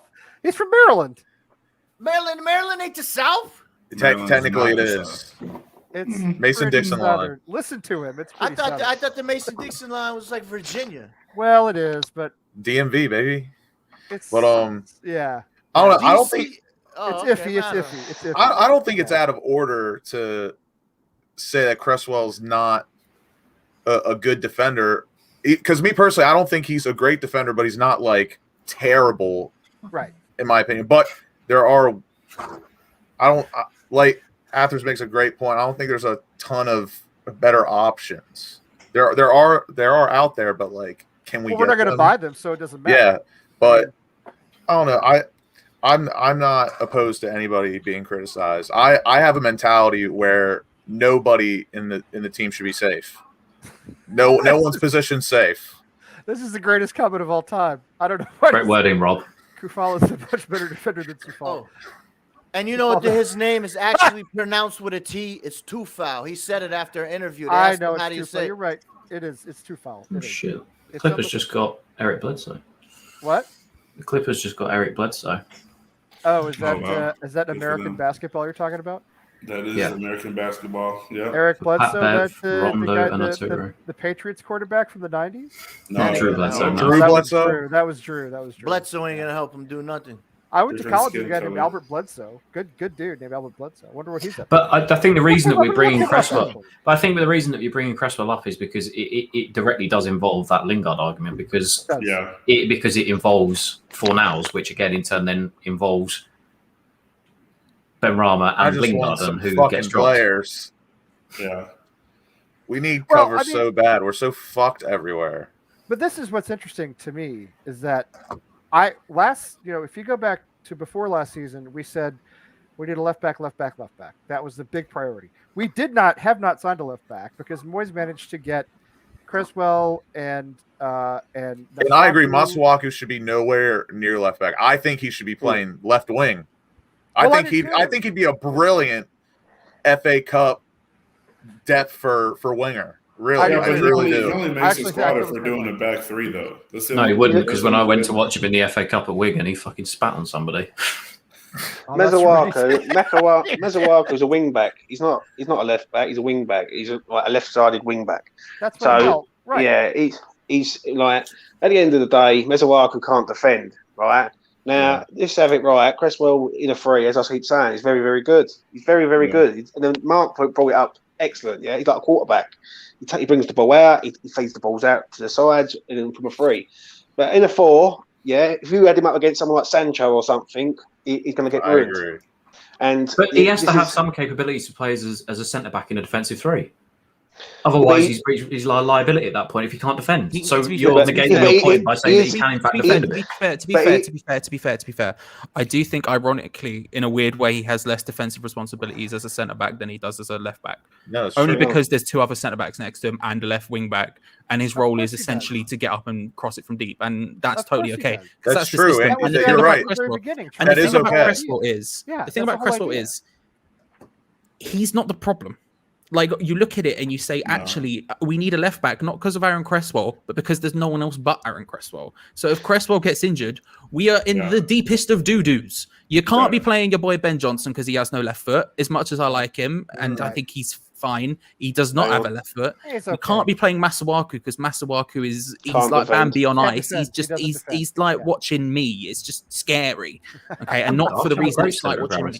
Well, that's what I'm saying. That's why I'm saying it's scary, because you're like, this guy's really big. He shouldn't be able to balance like that. And yet here I am. You're more of a left wing back, Charlie, and not a true left back. I would call myself a false 10. You know what I mean? That's exactly what I was saying. My point. But that was my nickname in college. Anyway, he was spectacular with the vernacular. I speak a different language, I guess. You know the way I say it. But that's exactly what I was saying. Who, if he gets hurt, whether you think he's good or not, okay, forget about it. We'll argue all day. He goes down. Who you putting over there? Yeah, no, you're not wrong. We don't have another left-footed fullback. I mean, fullback, wing. Like I said, Fornals at left wing back, not too shabby against Atalanta. This whole thing comes back to Jesse Lingard to me. What this whole thing comes back to, and I think Charlie Walsh made this point, is do we spend 20 million pounds on Jesse Lingard right now, even though emotionally I want him back, or do we go out and get cover at left back? And do we budget for a center back? Do we need another attacking? That's the problem. I don't think we're going to end up spending our money wisely. Well, no, at all. But I think all of us spend it all, Lucas, because we never spend it. If you want to make a run in Europa, we need 3 or 4 guys.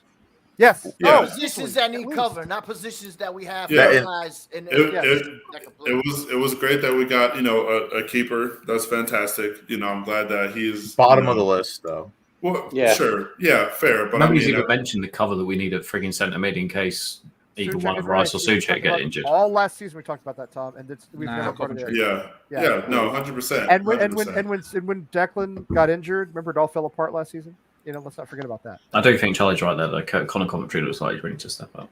I honestly I'm fine with centre mid at this point. Like, only because we only have so much time and so much and money to spend that I'm just forget it. Just concentrate on the places where we're desperate, aka a striker. At what point last season did we ever think we were desperate at center back? That is a new thing for me. Yeah, but that's because we've also let go of Balbuena because David Moyes looks to the side and goes, "Nah, we'll just chop it." And we haven't seen enough of Alves yet, but I wouldn't have loaned him out yet. Not for me. He said in his post-match press conference today, David Moyes, about Alves. He was like, "Oh, it's not going to affect the first team, so I let him go." I'm like, "Well, who else is playing centre back then, you dingus?" Like, I mean, Vernon. Yeah, it feels like theater at this point with his quotes. It feels theater. Oh, he chats nonsense, bruv. He's chatting the purest. I love it, but hate it. He's a bullshit merchant, and it's fine, but he is. I mean, Vernon's right, as we all know. I love Antonio. He's one of my favorite West Ham players. One of my favorite West Ham players of all time. He's now our Marshmallow hamstrings, more like pulled pork hamstrings. That's what I'm saying. Whatever squishy substance you want to talk about. Yeah. Every time I watch this man make a run, I think it's gonna snap. I get scared. I get scared. Exactly. I can see him pull every time he makes a run. I can see him pulling up. You know what I mean? But his effort is tremendous. He's a fantastic athlete. He's big. He's powerful. He is finding the goal better than he used to in the past. I love Antonio. All right. I know Apart from the penalty spot. Well, that's another That's question. so stupid. No, wait a minute. That's another question. Who? Okay. Let's get on to that. Souček. Who takes the pins? Who takes the pins? Souček. Right. Souček. I don't understand why it's not Souček. Souček. He literally was a penalty taker for Slavia Prague for the entire time he was there. It's Okay. Souček. And he has a great record as well. Lucas, you say it should still be Declan. Until he really beefs up, and as in beef up, I mean fuck up, which he hasn't really. Well, he did because he missed a penalty last year. He should be known. How many though? Yeah, he took 2, didn't he? And he missed 1. But even for me, I still think he should be with the best finisher there out of the lot from the penalty spot, and that has to be Souček. Souček's the best finisher we have at the club. Yeah, and I don't disagree with like changing him, but you know, Moyes is like my captain, takes the penalties, yada yada yada. Like, I would have said Bowen, but he missed a fucking sitter today. So can you really? We don't have many good options right now. I would not have had Antonio take a penalty, by the way. I do get it though, I don't because of the understand record, but well, okay. Probably that's why it was probably fair. Declan. But when the game's finally poised at 2-2, I would want the worst finisher at the club. Nowhere near I the agree penalty. with Tom. I put love Ben Antonio, Rama but he's not a finisher. We know because that. Fat Boy has a 40-1 on him to get 10 goals. So let's put him in and get the penalties. Cash in 100%. 40-1. That's it, Oh, mate. Cresswell. Not only that, I'd put Cresswell or Ben Rama to take the penalties. Unless Nobi's out there, then of course he's going to get it. Of course. That's But you who I know, would but get. I listen. so round table. Who are we going? We'll go one by one. I'll do I Souček. actually, you know what? Souček makes sense. I think it's either Souček or Cresswell for me. Speak from your heart and not from your Souček bets. Hammer of the mate. Year, yeah. I Speak from your heart and not from your bet slip, James. I've always said Cresswell. I think Cresswell will be great at penalties, so I'll go with Cresswell. Fabianski then, Tom. Yeah. Charlie, who you going? Listen, I agree with Tom on this one, right, for once. Yeah. Thank God, 'cause we only have like another 45 minutes. Souček's the man for me, mate. He took the penalties for Slavia. He's an experienced international. He can handle the pressure of anything, I think. And yeah, I don't understand why Antonio takes penalties for me. He's horrendous. Oh, And shit. Honestly, I thought he was yeah. going to roof that today for being fair, especially when he took it right after the whistle. I thought that was going to end up in the where Genuinely, the West Ham fans when he lined up to take that shot when Ben Rama played the ball for it, I genuinely thought that was ending up in the top of the stand with the West Ham fans. I'm shocked that's probably his greatest finish as a West Ham player, bar none. Nice. Just because it was technically I couldn't believe that he'd actually done it. Basically, He's getting This is- better. This is why I'll say it, and this plays into the penalty thing. Antonio is good when it's instinct. When he has time to think, he's not. That's when he can't do it. And so penalties, all that is time to think. That is 100% thinking. And I don't trust that man. Bless his cotton socks. I do not trust him to think. I love him, but I don't trust him. Yeah. Having said about things not to trust, Declan Rice is overrated. You've got to put Souček at pens. So me and Charlie were there Lucas, from day one saying how shit that Antonio was. I'm surprised he's actually come. I've been there since day dot, bruv. I've been there. We both have. We got him out 8 weeks ago on Hammers chat. And then at the the bowling, I was like, this Antonio guy, I don't think he's as good as everyone's saying he is. He's a good right back, and that's it. Anyway, the point is, God, imagine he still played right back now, and what we'd be saying about him. I know, I'd actually be excited. No, it needs to be Souček. So Only because a lot of his goals from Slavia were pens. He's really good at it. I genuinely pens don't in the understand. Champions League for Slavia. Why as well. do you think Moyes hasn't put him on pens, though? That's the big question. he Why? doesn't have the captain's armband, which, to be fair, he very well could have. He could very well easily be the captain of this team. But for me, that's weird because even when Rice had the captain's armband last year, It is weird. Lingard went and took the ball off. No, I'm not doing that because Rebecca, Gareth wherever Southgate she is, is in will it. hate me for saying But that. didn't Lingard miss Southgate his is with us Lingard tonight, miss his yeah. first penalty with us, didn't he? He did, but it was still He did. scored. He got the rebound. But He missed it initially. Yeah, he I did. watched missed it. Ronaldo miss a penalty at Upton Park. What are we? I'm still saying Rice until it's evident that he needs to piss off. That's just me. No, Yeah, we probably won't win a penalty for the rest of the season, so I'm sure it probably doesn't matter. That's true. It's just, the fact that we got one. James was convinced it was not a penalty, and I got to tell you, Yep. It was soft. It was soft as hell. She's ready to pull up right now. Bex has got the chopper. She's coming. Bex, get the strap. I actually thought it was Y'all not a done for bad now. tackle. I didn't think it was that bad. It was soft as hell. It wasn't a penalty. It wasn't a penalty. I thought it was a decent tackle, to be honest. And Yeah. I thought Fornell's. I thought it was a made a 50-50 deal ball. You couldn't even call it soft because it wasn't even a fucking penalty. It just wasn't a penalty. It was just a tackle. I'm just glad that we didn't win solely off of that. Oh no, but listen, I care less. No, I invite the Geordie tears because at the end of the day, the amount of decisions that go against us in the last however many years with VAR is about frigging time. I still haven't gotten over the Andy Carroll penalty at Chelsea. Charlie, no. Well, right, because Bowen got assaulted. He got kicked in the shin. Oh, that was nasty. Yeah, and they didn't call it. So, boom, we got one. Even Steven. Yeah. So, Ball don't lie, baby. Yeah. A lot does go against us, Tom. You're right. It always has. And I'm with you. If something goes for us, I don't really care whether it's legit or not. I'll take it. I'm just going to take it, But to me, as somebody, I love defense and I love defenders. All right.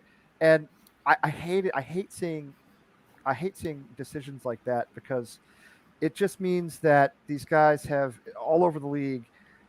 There's less sort of opportunity to make a good tackle in the box or a good challenge in the box, and that's bad for the game in general. Good for us, and I'll take it.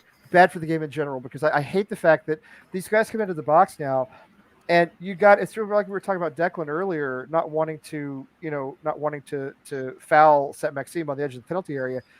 You gotta do a little ballet samba lambada thing around them because you can't get close to them. They're gonna flop. It's going to be a pin, and I hate that. So the fact that we got a pin, all for it. The fact that it was a pin, I think it's bad for the game overall. I was more disappointed at the fact that Antonio hit the post, mate, like he always does. He has a chance, and he should be burying that chance, and he hits the post yet again. I've watched that back several times, and I still laugh at that. It is quite funny. Yeah. And then he makes the hardest shot, right? Then he kicks the missile from the angle. Absolute thunderbolt. Well, what Straight does he do? Piss rocket. What does he do on the Benrahma goal? He has a Carlton Cole first touch, right? He's like a telephone pole comes carrying off of him. I mean, let's be honest. He is a NFL running back playing footy. He totally is. And I love it. I'm here for it. Well, I love players like that anyway. I've always loved big, strong players, who like bully. Be constantly like yourself. Right, yeah, like me, obviously. Yeah, Lee likes those rugby guys. Jean-Claude Darcheville, when he played for Lorient in France years ago, big, strong guy who would just throw guys off in the penalty. Cheval. You know what I mean? Do you remember Darcheville? Do you remember Jean-Claude Darcheville? I love this guy. Cheval. Cheval, whatever he's called. I love Antonio for that, but he actually, you remind me a bit of Cheval or whatever he was called, Lee. I see the resemblance. Sebastian Cheval. Yeah, of course, I loved him. You look a lot like him now. I've said that. It's not by accident. Yeah, I aspire to be like him. Now listen, I didn't. Everybody noticed when you said it didn't say Maxim. You said Maxime. So again, the French ties are beautiful with you. I know. My friend James is not on tonight. My friend James, sometimes he's not a football guy. He's a baseball guy. But sometimes he comes on just to check in, and his last name is Desjardins, but he pronounces it Desjardins, and it drives me nuts. I can't stand it. You can't pronounce your name that way. He's French Canadian. He's from Boston, right? But he's his family's French. Oh, au revoir. Sorry, are you saying his name or the garden, Lee? I'm saying Jardin. His name is Desjardins, and he says it's Desjardins, and I'm like, Bons le jardin. That's it's too much. Au revoir, Jardin. Good dude, excellent guy, really good friend, but I can't stand the way he says his own name. I'm like, you gotta fix that. You gotta fix that. Let me see. Yes, so it is. I love French rugby, by the way. I like the English football, and I have for a long time. But I have to admit, when it comes to the rugby, I do support France. I played there, and I love French rugby. And this I know it's terrible, but I don't care. I don't care. I don't care. That's how I am. It's terrible. That's how I am. I don't care. This guy. I mean, this guy. Yeah, I told you. God. Striking resemblance. Striking resemblance, Lee. Look at That's that. Lee. That's Lee in his 30s. That is a. It's fun. In my 30s, I was very different. But anyway, that is a man right there. Look at that man. That is a human. I told you there's a striking resemblance there. Sweet I know Jesus. there is. It's not accidental. That man's a legend as far as I. Although my favorite rugby player of all time, Serge Betsen. Serge Betsen's my favorite of all time. He has. He did an advert in the UK as a tooth fairy. Can he play which was backup very strange. striker? That guy has the look of a man that can co-star in a Bible movie. Serge Betsen can do anything because he's. I mean, whatever he's lived through, it was not easy because that dude is like, he is weird looking, but man, what a player! What a tough beard. guy he was. Anyway, wait a minute, hang on. Let me see. Now I can't remember. Are we still talking about who takes penalties? I have no idea. No, we're done with that. Fucking let Craig Dawson kick him in. There's Serge Betsen. Look at what's Oh, going. look at I that know guy. whatever. He My looks like a God. 60-year-old guy, but obviously he was still in his playing days there. But Oh, we all know someone that was our age but looked 40. Oh yes, I love this guy. Probably my favorite rugby player of all time. Anyway, that's the French rugby. Sorry, English guys. But the French football, I don't like because I don't like their fans. Anyway, And it's shit. French football is also trash. well, not the national team though. I mean, the league. No, national team is great, but it's not Because they all Wildly play off- outside of wildly France. off topic because as they all ever. play outside of France. Yeah, because the league is trash because those are all. I mean, outside of like 3 clubs, those are all clubs that would struggle to stay up in the championship. Wildly Let's be off fair. topic. The French colonies are the reason why the French national team is great. Let's Of keep course. it funky. Of Yeah. course. Here, what's funny is I don't dislike the players of the national team. I don't like the fans because they weren't fans until they won the World Cup. Like when I moved there, I knew more about French football than they did because I had watched it as a kid. I watched the World Cups in the 80s, and they didn't know, they couldn't name any of the players except for Platini from like 82 or 86. They didn't know who they were. Never heard of them.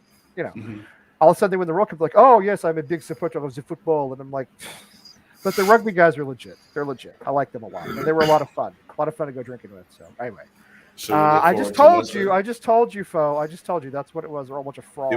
Did we talk about the positives yet today? What? Did we talk about the positives of the match today yet? I Yeah, mean, it Antonio was Strike. mostly positive, wasn't it? Okay, what do you got? What's your positive? What's your first positive?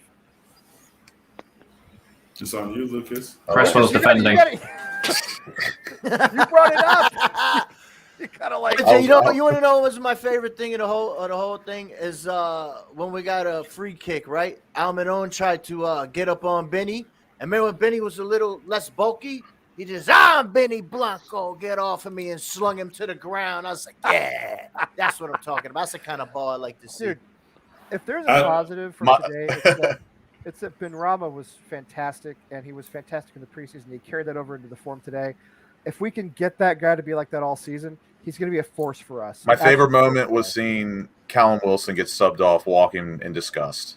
That was my favorite. I mean, the fact that we came back down twice on the road in a place that we never win, I think is the best part. You know, came back a goal down 2 times, especially right before halftime, which is always kind of funky to come back from. But then we came back and then we, ended up going ahead by 2 goals. So it's nice to come back and then put the game away. This is stuff, Sally, you're absolutely right. And I'm telling you, this is stuff we never saw from West Ham pre-David Moyes, all right? Yeah. As far back as you want to go. Maybe, certainly we didn't see it from Pellegrini's teams. We didn't see it with Allardyce. We didn't see it with Bilic. I don't know how far back you want to go. But the point is, it's been We did years. see it with Bilic in his first season. Well, when he had Payet, sure. Still counts as Bilic. It counts as Bilic with the asterisk. Is that the proper He had one of the best pronunciation, players Lee? in the world in his Is that the team. proper French way to say that? Is that French? Who? Bilic? No. Oh, Payet? Yeah. Payet. American. No. I He's thought it actually was, from. I thought it was Payet. He's from Reunion Island. He's not. He's La Réunion. Yeah, Ile de la Réunion. I think it's Payet, believe it or not.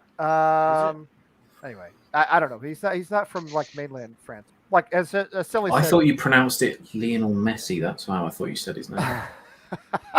as Silly said, most of the French national team players are from what were previously colonies. Not even that long ago in some cases, which is why I like the team, just don't like the fans. It's the spirit. It's the spirit, I think, is it? And I think the last time we saw that was in the Bilic's first season. And I think when you've got a collective of players that are good enough, that trust it, you've got the same names on the team sheet every week, that play with each other, that have that synergy, that have that, togetherness and the spirit that we've seen from videos from inside the locker rooms and stuff. And I think that's the main thing. You look at that team too, and how many West Ham teams can claim that they won away to Arsenal, away to Liverpool, away to City, drew away to United. And this is our first opening day win since 2015-16 season. Yes. My God. But I think as well, I think the problem with Bilic we had, and I think this is where it differs with Moyes, is I think the problem with Bilic is that he was too concerned about being everybody's friend. And I think, unfortunately, that came back to bite him in the arse, especially with the Payet situation. I think under Moyes, I agree. He's there and he will make the tough decisions that will piss the fans off. Like, obviously, I'll just use James as an example because, obviously, I think, because of the Benrahma thing, but it would have pissed him off because he wants to see Benrahma, as it does probably most of us, that we wanted to see Benrahma a lot more. And I think Moyes makes those tough decisions, but he also has the respect from the players when he does that. And I think that drive that then the players have to be better under him to get that chance, and we've seen that today because Benrahma's grabbed it in pre-season and today with both hands. But yeah, I think that's the difference between is Moyes is not interested about being best friends with everybody, but still has that respect. That's why. Look at the screen. Look at the screen. You're getting. James really has been smoking. You got a fan. You got James been smoking the bomb. James Bong, he lives at 420 Weed Avenue. That's his address. It's almost like I played footy for like 20 years or something. Who the fuck? I don't know about that. I don't know about that. What do you mean? You better check my resume. By the way, where's Charlie Walsh go? Where's Charlie Walsh? You better check my resume, Lee. Green Haven top scorer.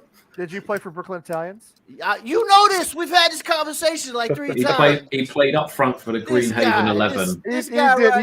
He did play for Brooklyn Italians. New Haven. And I'm gonna tell you something. Brooklyn Italians could play. Those guys, they could some kind of play. They were a great team. They came to play us. Bring in people. They got a young bull he went through the kid ranks, and then he went through the semi-pro, and now he's in Serie A doing bits over there. Dude, when they came to play us, when we had Greater Lowell, when Tim was running, McKenny? Huh? Are you talking about McKenny or somebody else? CV. Nah, he's got an Italian name. I don't want to say. I can't think of what it is right now. Just flip my. I'll send it to you after the thing. All right. He's a young kid. He's like probably 19, 20 years old. Oh, nice. They came to play us. I think they beat us like 8-1 or something like that. I wasn't a player, obviously, but you know what? The guy we spent a long time in the afterwards talking to the manager who was a West Ham fan, and we talked to him for quite a long time. There's a good group of guys, Brooklyn Italians. I like those guys a lot. Anyway, I mean, okay, fine, Tom. When Slaven Bilic had a finalist for the Ballon d'Or in his team, okay, when he had Still had that spirit. When he had one of the top 15 players in the world, and you knew that he could bring them back, he could bring you back.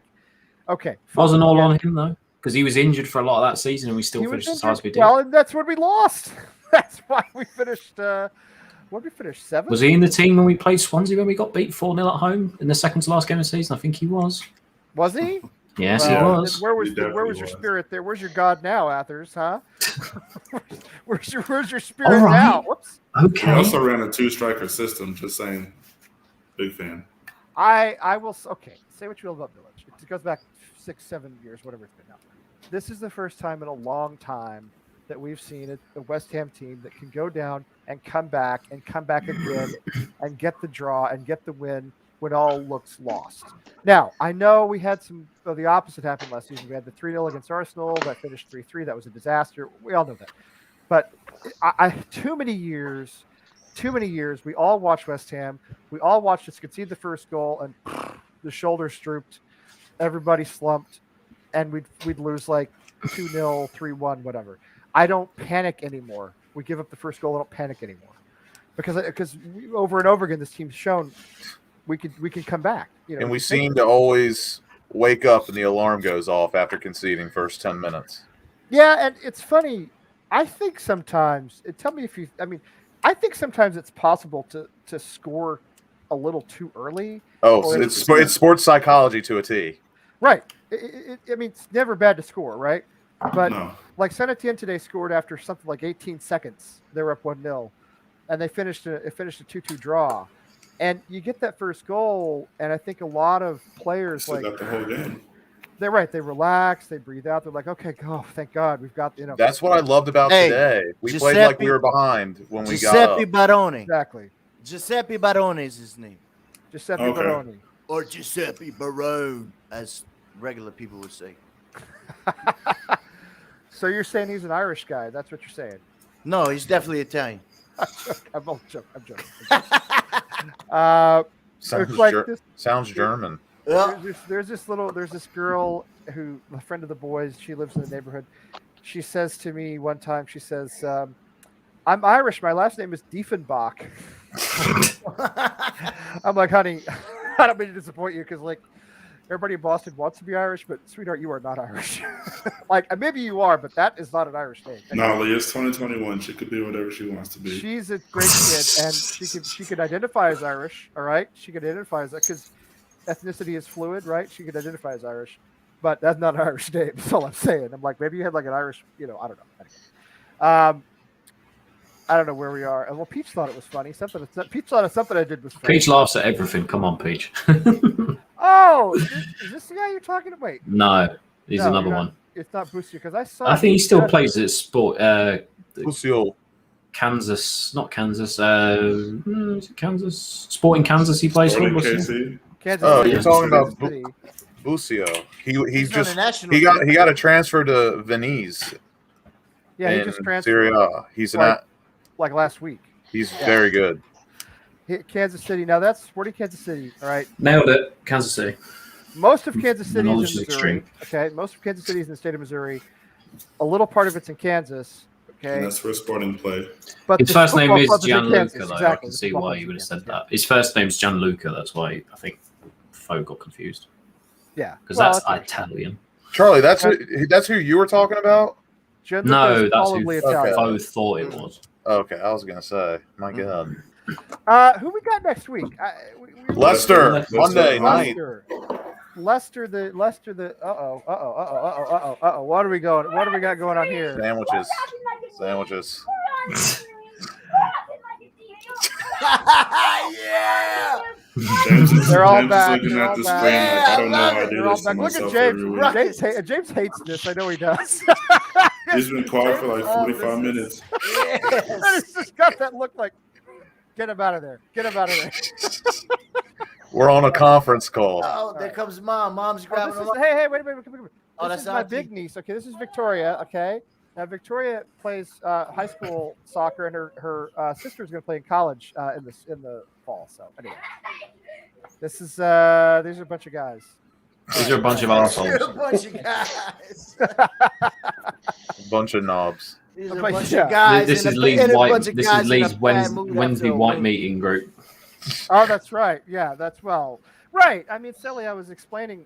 Oh, please don't, Lee. Just wait a no. minute. Last Sunday, I was explaining how you couldn't be with us because you had to go to your meeting where all black people meet with each other because you all know each other and you don't tell anybody else about it, right? Because that's a thing as far as I know.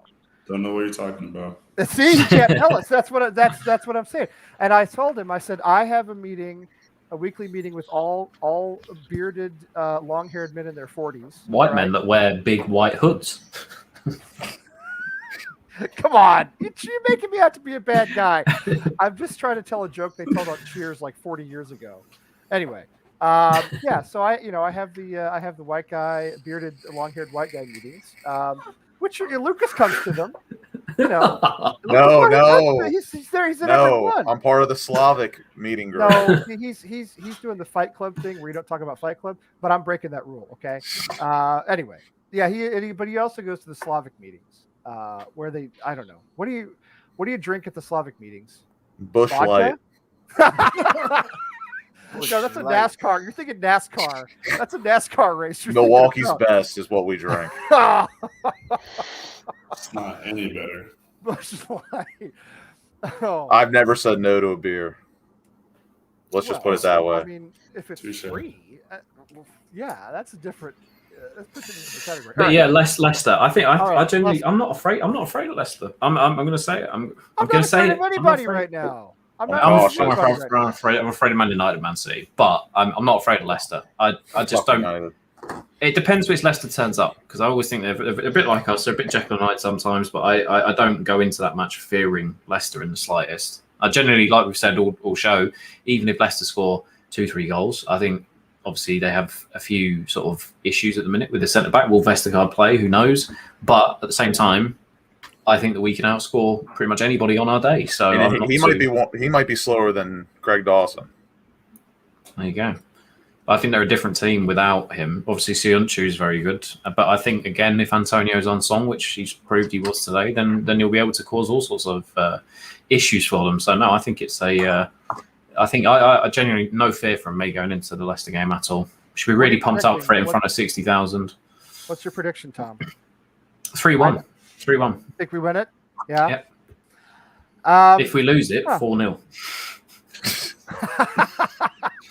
Well, it's going to Either result is possible. It's going to be interesting to see how we perform back in front of our own fans. All right. I think in a way, it's great that the first game was away and we had a great away group of fans as we always do.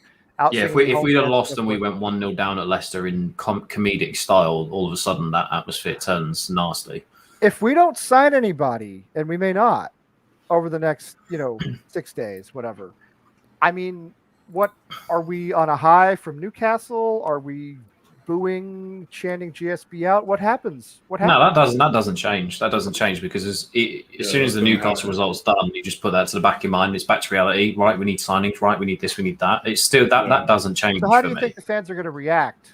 They're always back the players 110%, but they will make their feelings known about GSB, which quite rightly they should do. But I don't think it will create a negative atmosphere because they know how well the team play. And I think, unfortunately, we are a club that, yes, when things are going bad, we have been known to get on our players in the past. But I don't think that this will be a different animal with this team. This will be the first home game with fans for the likes of a lot of home fans for the likes of Soufal and Soucek. Oh no, he was there, wasn't he, pre-pandemic? But Ben Rama and barely. So, It's bigger than the owner beef on Monday. It's but bigger than again, it's behind the squad 110% and just against the board. And I'm sure that there were chants today that people were saying about GSB that we just didn't hear on TV. So that will happen wherever we go. And I'm GSB out. Don't get me wrong. I mean, you know that.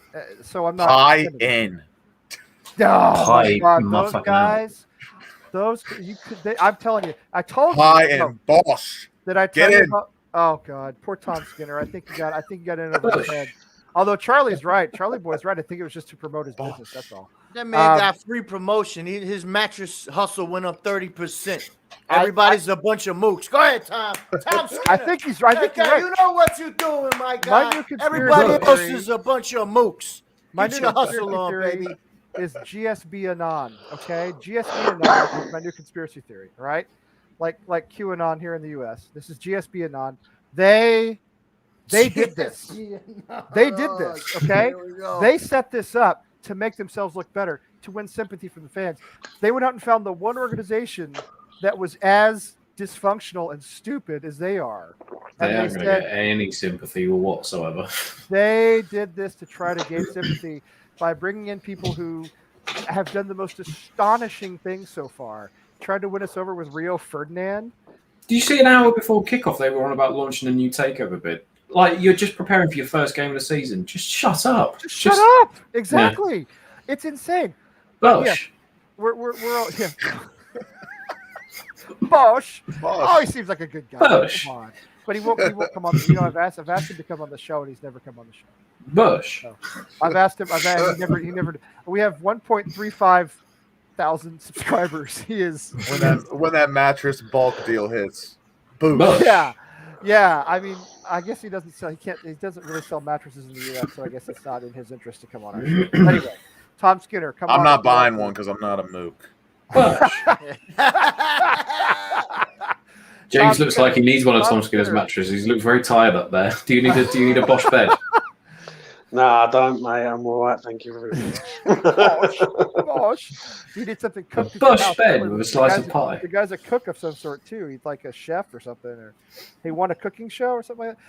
Oh, Lester's on a Monday. I didn't even realize this. Oh, We've only said it like every time we. Oh, 3 o'clock central. Bush. wait, Sally, what did you say?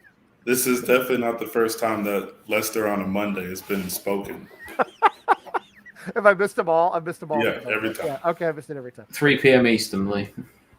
3 p.m. Eastern. Monday night, baby. Actually, the weird thing about that is I'll just sit at where I am right now. I'll just sit and watch, right? Because this is where I work. I work at home. I'll just sit and watch right here. But it means no little live stream action.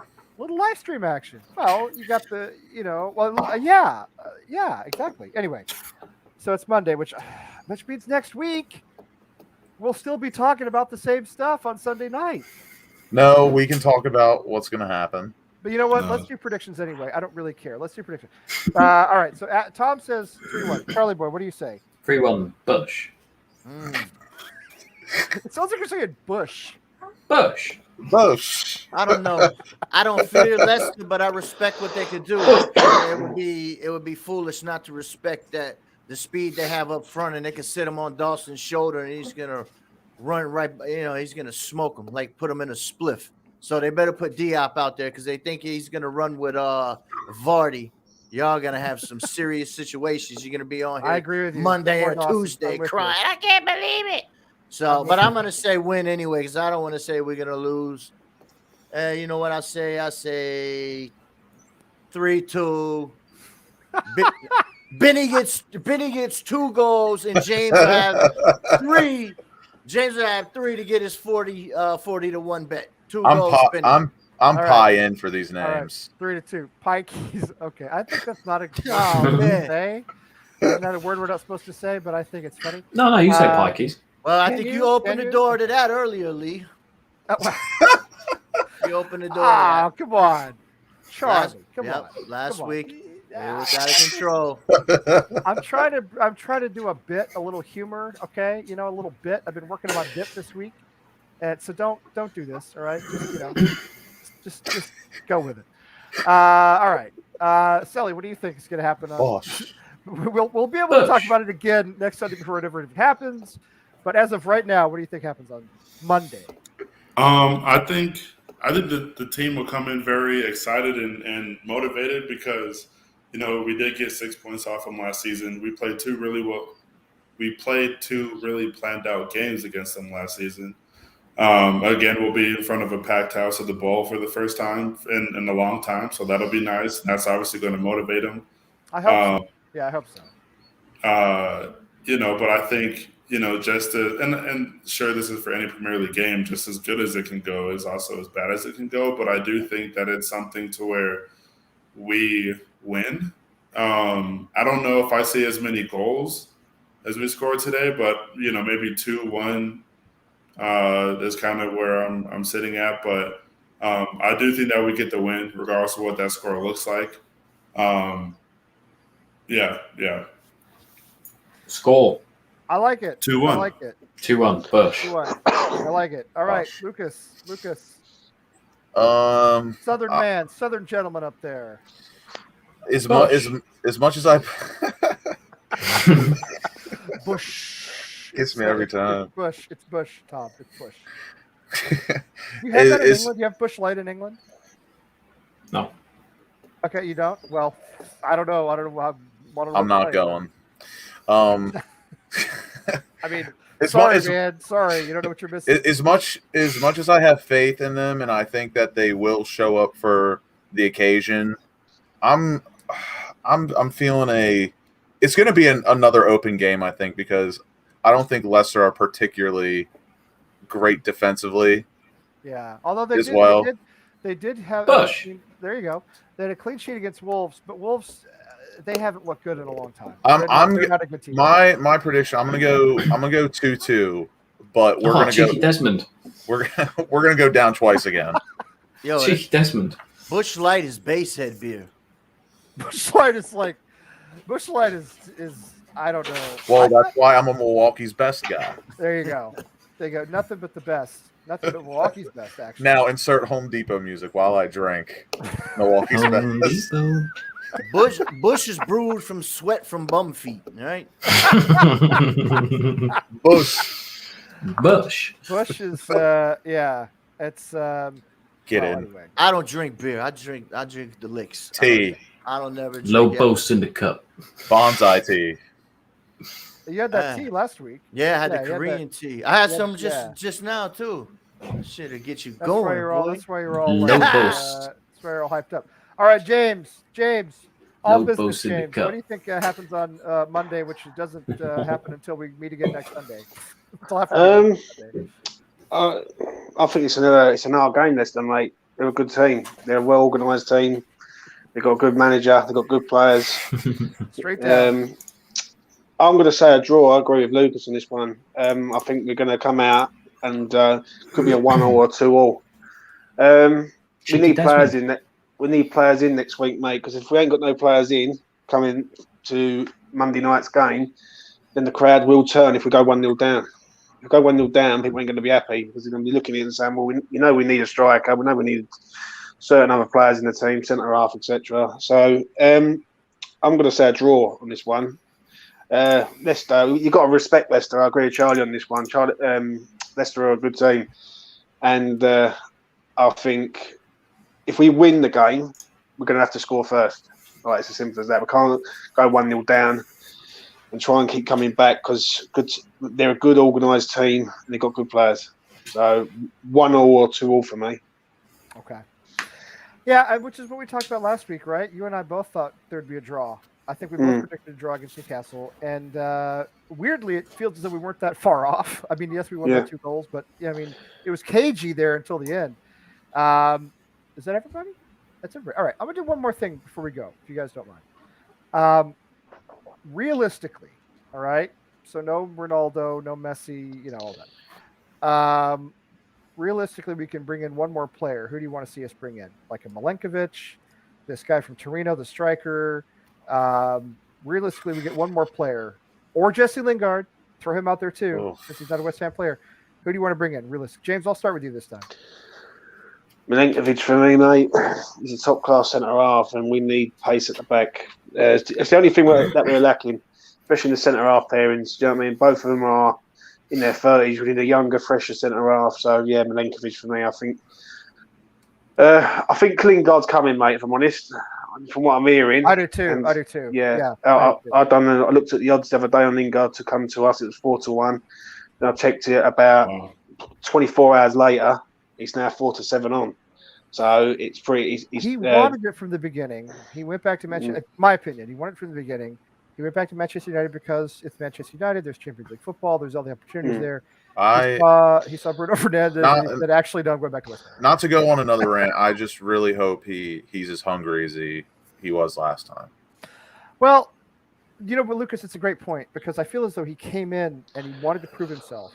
And apparently he came up with a plan to save his career at West Ham. I loved that picture, to be fair. Yeah, and he did. But remember, don't forget, those last few games, he wasn't that good. Toward the end of the season, he wasn't great. He He fell off a little bit. I'm hoping if he comes in as the Jesse Lingard who scored 9 goals or 10 goals, and not the Jesse Lingard who was a little bit of a passenger the last 3 or 4 games. He showed what he can do. That's what I want to see him do if he comes back. So what's Lucas? Who's your guy you would bring? Before I say that, Ole is a fucking knob. Fuck him. He is. Yeah. I just really wanted to say that. Say it how it is. Now, if you got beef with him, I got beef with him too. That's how we rocking, baby. Tell it how it is. Tell it like it is. It's tough because I'm not. When it comes to sports and results, I'm not like a satisfactory type of guy. We're either going all in or we're all out. Yeah. So it's tough because I really do want a backup striker, but we do technically have options in Bowen. Ben Rama possibly can play striker, Yarmolenko. So I would have to say Milenkovic as well, because he could cover center back and right back if needed. And he'd be good in a back 3 if we had to shift. Yeah. That makes sense. I mean, that's probably a good answer. And I'm team Coventry. I need him the ball. I need to see him on the pitch. We'll see. I trust When that. the time is needed. Yeah, he's gonna give Europa minutes. Watch. I trust Moyes, and that's kind of all I can say about that. I don't know what else. I mean, that's what I was telling you. All right, Sally, who's your guy? I'm gonna, I guess, change it up a bit and say that we do go after a striker, because if we don't get a backup striker, then we're just converting another winger. Now, granted, I know Yarmolenko is a striker by nature, but at the same time, he is not anybody that we might just put Andy Carroll back up there. Right. But he's Slavic, so it's cool. What? It's calm. He's Slavic, so it's calm. It's good. Oh, sure. But at the same time, I don't know, maybe, keep the rate of Slavia Prague in and go after Sima or the gentleman from Torino. Just anybody who's talented, who's a proper striker, proper number 9. Now, remind me, the Tammy Abraham thing is definitely over. Yes. Probably. Yes. I mean, and I know Origi has been somebody whose name was floated around, but, whatever. Yeah. I've honestly, the transfer window has been absolutely annoying to get on Twitter and see every day. Yeah. It's horrible. It's toxic. It's horrible. It's horrible. Yeah. The transfer window to me has kind of been represented as you want to talk to this girl in grade school, but you just don't. And there's no reason that you don't do it. You just don't do it. And you just kind of know the end result. What's gonna happen? Right. She's horrible. But this has definitely been the worst transfer window as far as social media fan base has been since I've been a fan of this team. But I agree. We need volunteers, not hostages. I'll say striker, because if Antonio goes down, we're trying to put round pegs in the triangles, squares, or holes, or whatever, Yep. Charlie boy. I don't know. What do you want? No. I mean, listen. I don't want any mooks. The team's worn off. That was just whatever. I don't. Yeah, no mooks. I want Milinkovic, and I'd like a striker. If Jesse comes, I'm not gonna be mad at that because we know he's got talent. He can play the beautiful game. In transition on a break, he's super nasty. But my thing of it is this: if we throw all that money just at him, then you can forget about bringing in cover for center back, left back, striker, maybe possibly a defensive mid to cover for Rice if he goes down. So yeah. What do you want? I'd be happy. I want Milinkovic for the price and his age and what he could do right now, and his strength and pace. He has strength, pace. He wins aerial balls 6'5". nobody's business. He's 6'5". He's big, fast as a mongoose. Let's get him in. You know what I mean? Let's get pissing about. Let's get somebody in. No mooks, baby. All this sitting back, no mooks, no mook ball. I'm gonna start hashtagging that. No mooks. Yeah, no mooks. I like that. All right, Thomas. Yeah, no, I'll keep it short and sweet. I get the Milinkovic talk. I understand it. Do I want it to happen? Yes, of course I do. But for me, Lingard more than anybody else at the minute, I think. Just because simply I think it goes beyond how he plays on the pitch. I think it's the dressing room stuff. I genuinely think if Lingard stays, will it convince Rice maybe to stay for another year after that, depending on how well we play? I don't know. I just think we do need. It's all well and good when you've got Lanzini and Yarmolenko, but I think again, as we get into Europe, we need those attacking players as well as we need defensive players. But I think for me, a good sign of intent from Moyes would be to get his obviously long lost child in Lingard back in. And I think for me right now, obviously being the closest one, because I still don't think the Milinkovic one will happen because I think the agent is so much of an arsehole about the money situation. Yeah, I don't even think that's the two clubs. I genuinely think that's the agent being the stumbling block. Jay Links, phone home, baby. Can we just say, and Tom, that's a good point because I just want to say that we all dislike the way David Sullivan does business. We dislike him. We dislike the way he runs the club. It is possible. It is. I don't think we really like anything, do we? We just dislike a whole lot of stuff. Well, no, I mean, I like to dislike things. That's what we like. I like most of you. I'm not going to tell you which one I don't like. No. I love a good grudge. But what I'm saying is, it is possible this agent is being ridiculous, isn't it? It's possible it's not all David Sullivan's fault. Could it be possible? I think it's possible. There's a 5% chance that could be the case. Oh, listen, some way it will be David Sullivan's fault. It will be David in some percentage. It may even be a minute one, but it will be his fault in some capacity. Of course it will. But it could. Moyes with said he the had agent his could targets and be- he wanted to do business quick, right? That's what he said last transfer window. He said wanted him had in his before targets. preseason. So I know Moyes has one in Milinkovic. It ain't Moyes just fucking off this deal. No, it's not. Well, it never is. Moyes. You're not getting him for Andy 14 said million. he wanted to start sitting down to do these deals. Not a good sign. I mean, thank God for Moyes, though. Seriously, because I think he's been fantastic. Oh, we'd be fucked with anyone else. That's what I'm saying. That's what I'm saying. He may not be perfect. He has his faults. We all know that.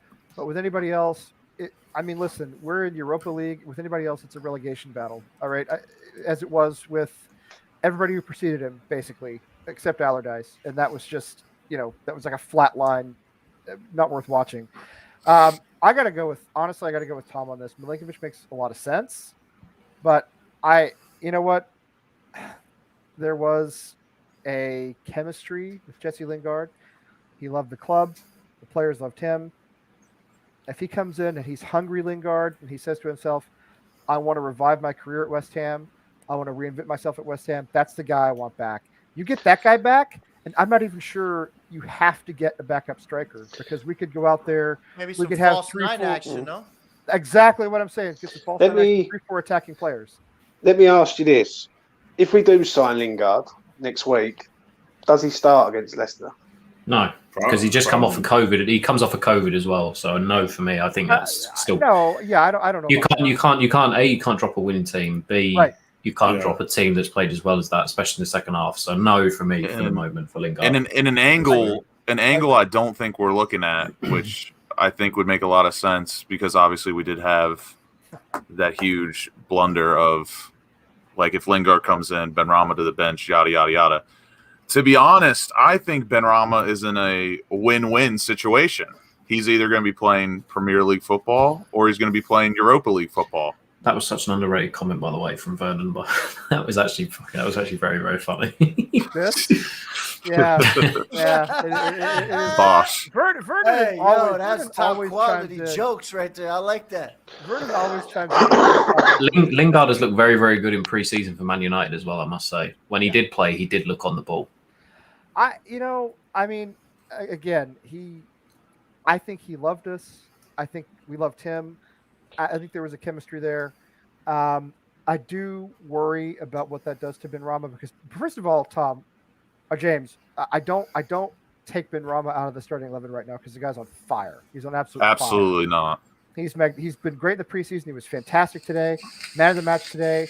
Got a goal first opening game of the season. But same thing with Lingard too. I think it's a win-win for both. One of them's either playing Premier League football or the other's playing Europa League. Exactly. We got a lot of matches. We got 50 games minimum. I don't think Lingard's going to come here, mate, to play Europa League matches. That makes sense. I think he starts Lingard over Benrahma in the Europa League, though, because I think he has that experience. As same goes for. I agree with that, but where else is he going to play? It will be Fornals, Lingard if he comes, and one of Bowen, or I even think Yarmolenko will do a job. I'll say that for another day, but I actually think Yarmolenko will be good in the Europa League for us. Genuinely, I think he'll actually provide something. Not in the Prem, but in Europe, when the game may a little bit slower because of the way different leagues like to play, I think it will suit him a lot more.